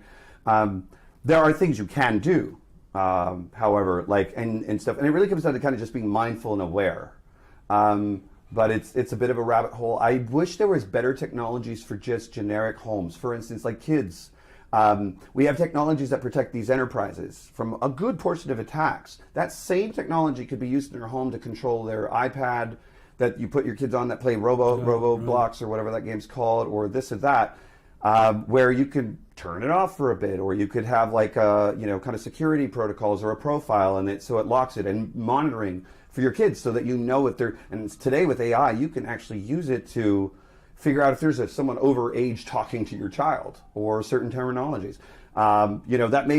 Some people may have a debate on privacy, but I'm like, I will protect my children at all costs underage over worrying about their privacy. You know what I mean? So like, that's the reality. I think most parents feel the same way. And so I wish there was more technology in that direction. It's just not very usable, or it's not standardized, or it's expensive. Now you use the two magic and yet scary letters, AI, because that's totally dominating the space in discussion now. Yeah. Just first of all, let's start with a nutshell description: threat or a friend? Both. The beautiful thing about AI, and I think the thing that people don't really understand, is it is the first time in our history that we could speak any language we want, a human language, to a computer, and it will understand exactly what we want or need, and it will speak back to us in that language or in another language. What I mean by this is that, to write code to a computer requires a human to learn the code, do this and that, and then it goes, and then it puts it in binary numbers, and it crunches it, and then, then it runs that. And that's a whole process, right? And then over the years, we've gotten to like certain computer programming languages that are higher level, so it's easier to buy in, and anybody can do, like, there's a language called Python that you could start learning tomorrow, and then 3 months you'd be pretty proficient with it, because it's abstracted a lot of the complications away from old school computing, right? The memory, all the crazy stuff. But today you can literally, pretty much AI. Like I was talking to someone in Arabic using AI to do it instead of Google Translate. Translate's like a legacy translator.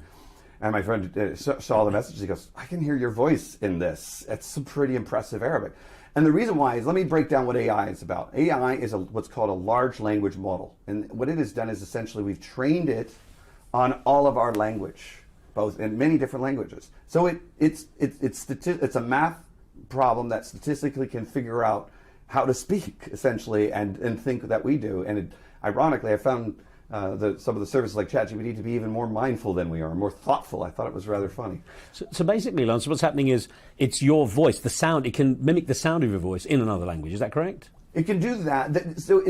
Yes, it can. There are many pieces of AI, and let's talk about the things. There's the ChatGPT, which is you type or talk and it turns it into text, and then it can pretty much that model is what's important. Is that breakthrough is that you can then train it on that algorithm can then also do vocals, it can do this, but it learns language and patterns of language, so it learns how to predict future human behavior, essentially. But it does it at faster speeds than we are. So if it's good or bad, it's both. For instance, I can use it to write ransomware, and I could also use it to defend against ransomware. So it is actually, it's almost like it's a double-edged sword, but it's moved us up just a notch. But it's now like the speed of the fight and the arms race, the back and forth, is going to just be faster. So is it making humans redundant? Is your job going on the line as a result? Absolutely not. It's actually making my job better. And I'll tell you why. I can code 50% faster because I'm not staring at Stack Overflow, which is a site for like finding a bug or how do you do this, and it's like a Google for coders. I can literally, it's built into the side chat of my code, and I select a piece of code and I say fix this, and it literally just fixes it. I don't have to wrestle with creating anymore.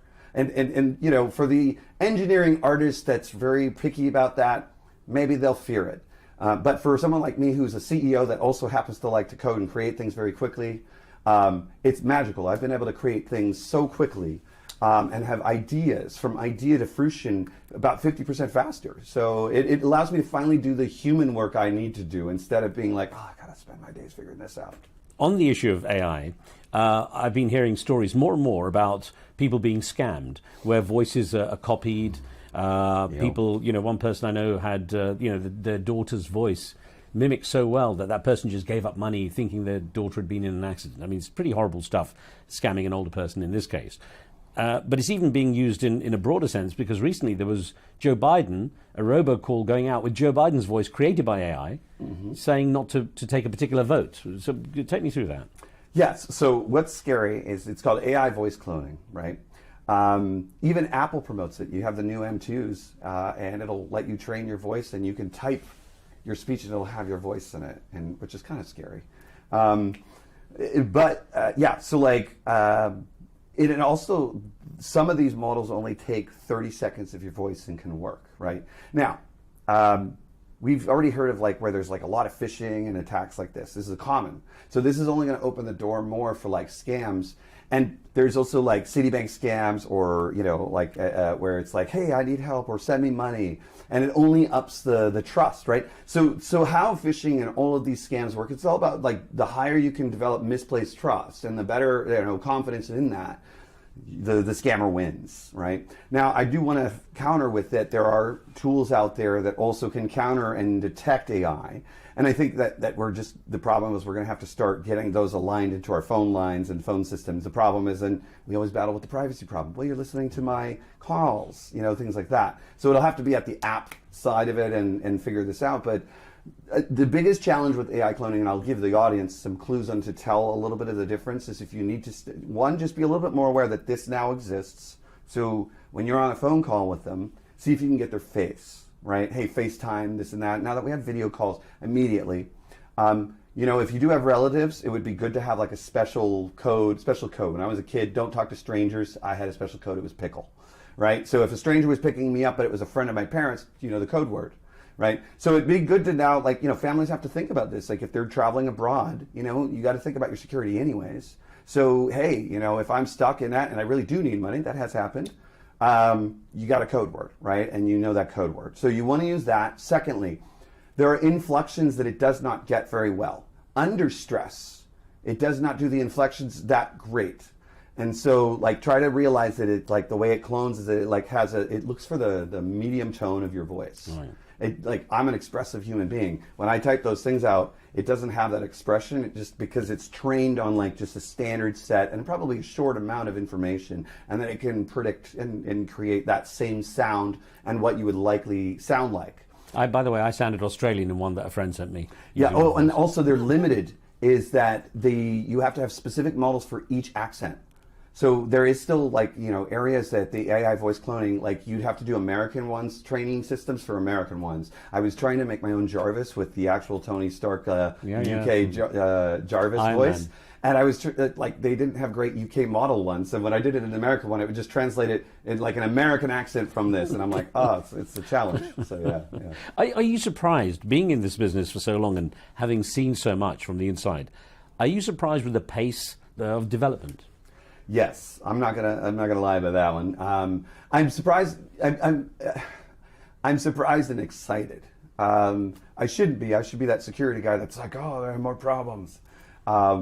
But I'm also an innovator, right? And so I like that we get to these places of innovation. There are already flaws that I found with some of this AI stuff and security concerns outside even voice cloning that I'm looking at right now that I'll probably be writing about soon. But the AI one surprised me. That one came around like boom, but the minute it happened, I'm like, oh, this is a big disruption. This is huge, and I think people had to adjust for a second. But the minute, what I did last year when ChatGPT came out, I immediately jumped on that, wrote software and built it into my copy and paste, put out an open source project, and said, you can fear it. And I've learned something about. We go back to my hacker roots, right? The reason why I'm in computers is because I'm scared of what they could do if I didn't know enough about them. Right. So I don't, some people, you know, oh, I don't want to deal with devices and I'm afraid of computers and AI and blah, blah, blah. And so they don't, you know, they go out in the forest and have a good life, right? Or I run towards that fear and figure out, and it's the same here. It's like AI, I'm like, ooh, exciting, but also scary. I'm going to really like master and understand what we can do with AI. So when something does come up, I'm like, hey, we can also do this and this will help us. And then it's going to be interesting because we're going to have I feel like we're going to have an AI war, like where it's like AI versus AI left and right. And it'll be doing our wars for us from a cyber problem. And it's going to be very interesting. It'll be like in like 20 years. But if we do get a cyber war, it won't be hackers at the keyboard anymore. There'll be just playbooks that are already set up, and then AI will adapt. Is the whole Terminator scene a reality? So the challenge with robots, I've been trying to make one. Okay, so I'll go with C-3PO first, and then we'll go over to Terminator. So Star Wars first. Well, the reason why is that, you know, AI today is more like a protocol droid, right? It understands multiple languages. It speaks, you know, binary evaporate. No, just kidding. But it essentially, it understands language. But right now it's single turn. I ask it a question, and then it answers back. What if I tried to talk to AI, I brought AI in a group of conversations? It would keep, every time someone spoke, it would try to answer something. Well, if you were a robot, that would be a problem. So what we need to master is how to teach, and it's doable, I think, but it's a little bit more work, and it's probably still expensive. But essentially, now AI has to know when to think, right? Because the way the models work, and then when to actually produce stuff. So it has to look at a group and say, do I even need to respond to this, or do they have enough information, reasonability, like that it fits in? So the Terminators, the C-3POs, the robots, can't just be single turn. They have to be able to deal. The minute you throw a crowd of people trying to talk, it's going to interrupt everybody every second it gets noise. So you now have to like think about, the next step in AI is to think about how do you make it work with a group, right? Once you have that, robots are possible. I mean, like straight out like C-3POs are possible, right? And no, so then the other side of it is, you know, we've seen obviously there's wars between OpenAI and there's a company called Anthropic, which is the ex-OpenAI guys that left for ethical reasons because of copyright infringements. They're small things, but they're big things to a lot of things, such as artists. Artists like, hey, that was my image and that's my picture, and now you can just generate stuff, and that might put people out of a job, right? Because artists, there's a value in that artistry. That in that time, but now if you could just generate these amazing pictures, that could hurt them. What happens when it's music or this and that, right? Although they've tried that a few times and so far it hasn't picked up. Hopefully our humanity will kick in and will support the artist, you know. But essentially, as we hit in, you know, there's Anthropic, which is like, they're pretty impressive, but they call themselves a constitutional AI. It's an ethics. It's like tries to be as trustworthy, little hallucinations, the idea of it making up information. And then you have ChatGPT, and again, these are just wars. I'm going with hypotheticals of just what's out there. This doesn't mean I agree with any of the sides or can confirm any of this information. But over time, they try to build in moderation, you know, at the top. Like, hey, I'm not allowed to do that. But security people already have figured out how to kind of like, you know, hijack that and make it do stuff. We made a evil chatbot on purpose based on like some of our criminal underground data, and I was able to bypass the moderations and make it pretty much be one of the most racist evil chatbots, because this is what these kids are like online, and it did it, and it just used the model and then the vector database, and it would mimic its style, right? So yes, you could use it for evil. I don't know if we're like gonna have Terminators until we get like, obviously, like, you know, but I can see that, yes, you can make an evil robot and you can make a good one once we get that group thing figured out. So Lance, I know with the way technology is going, this is definitely not our last conversation, so I look forward to more. Oh, I do too. Thank you so much. Okay.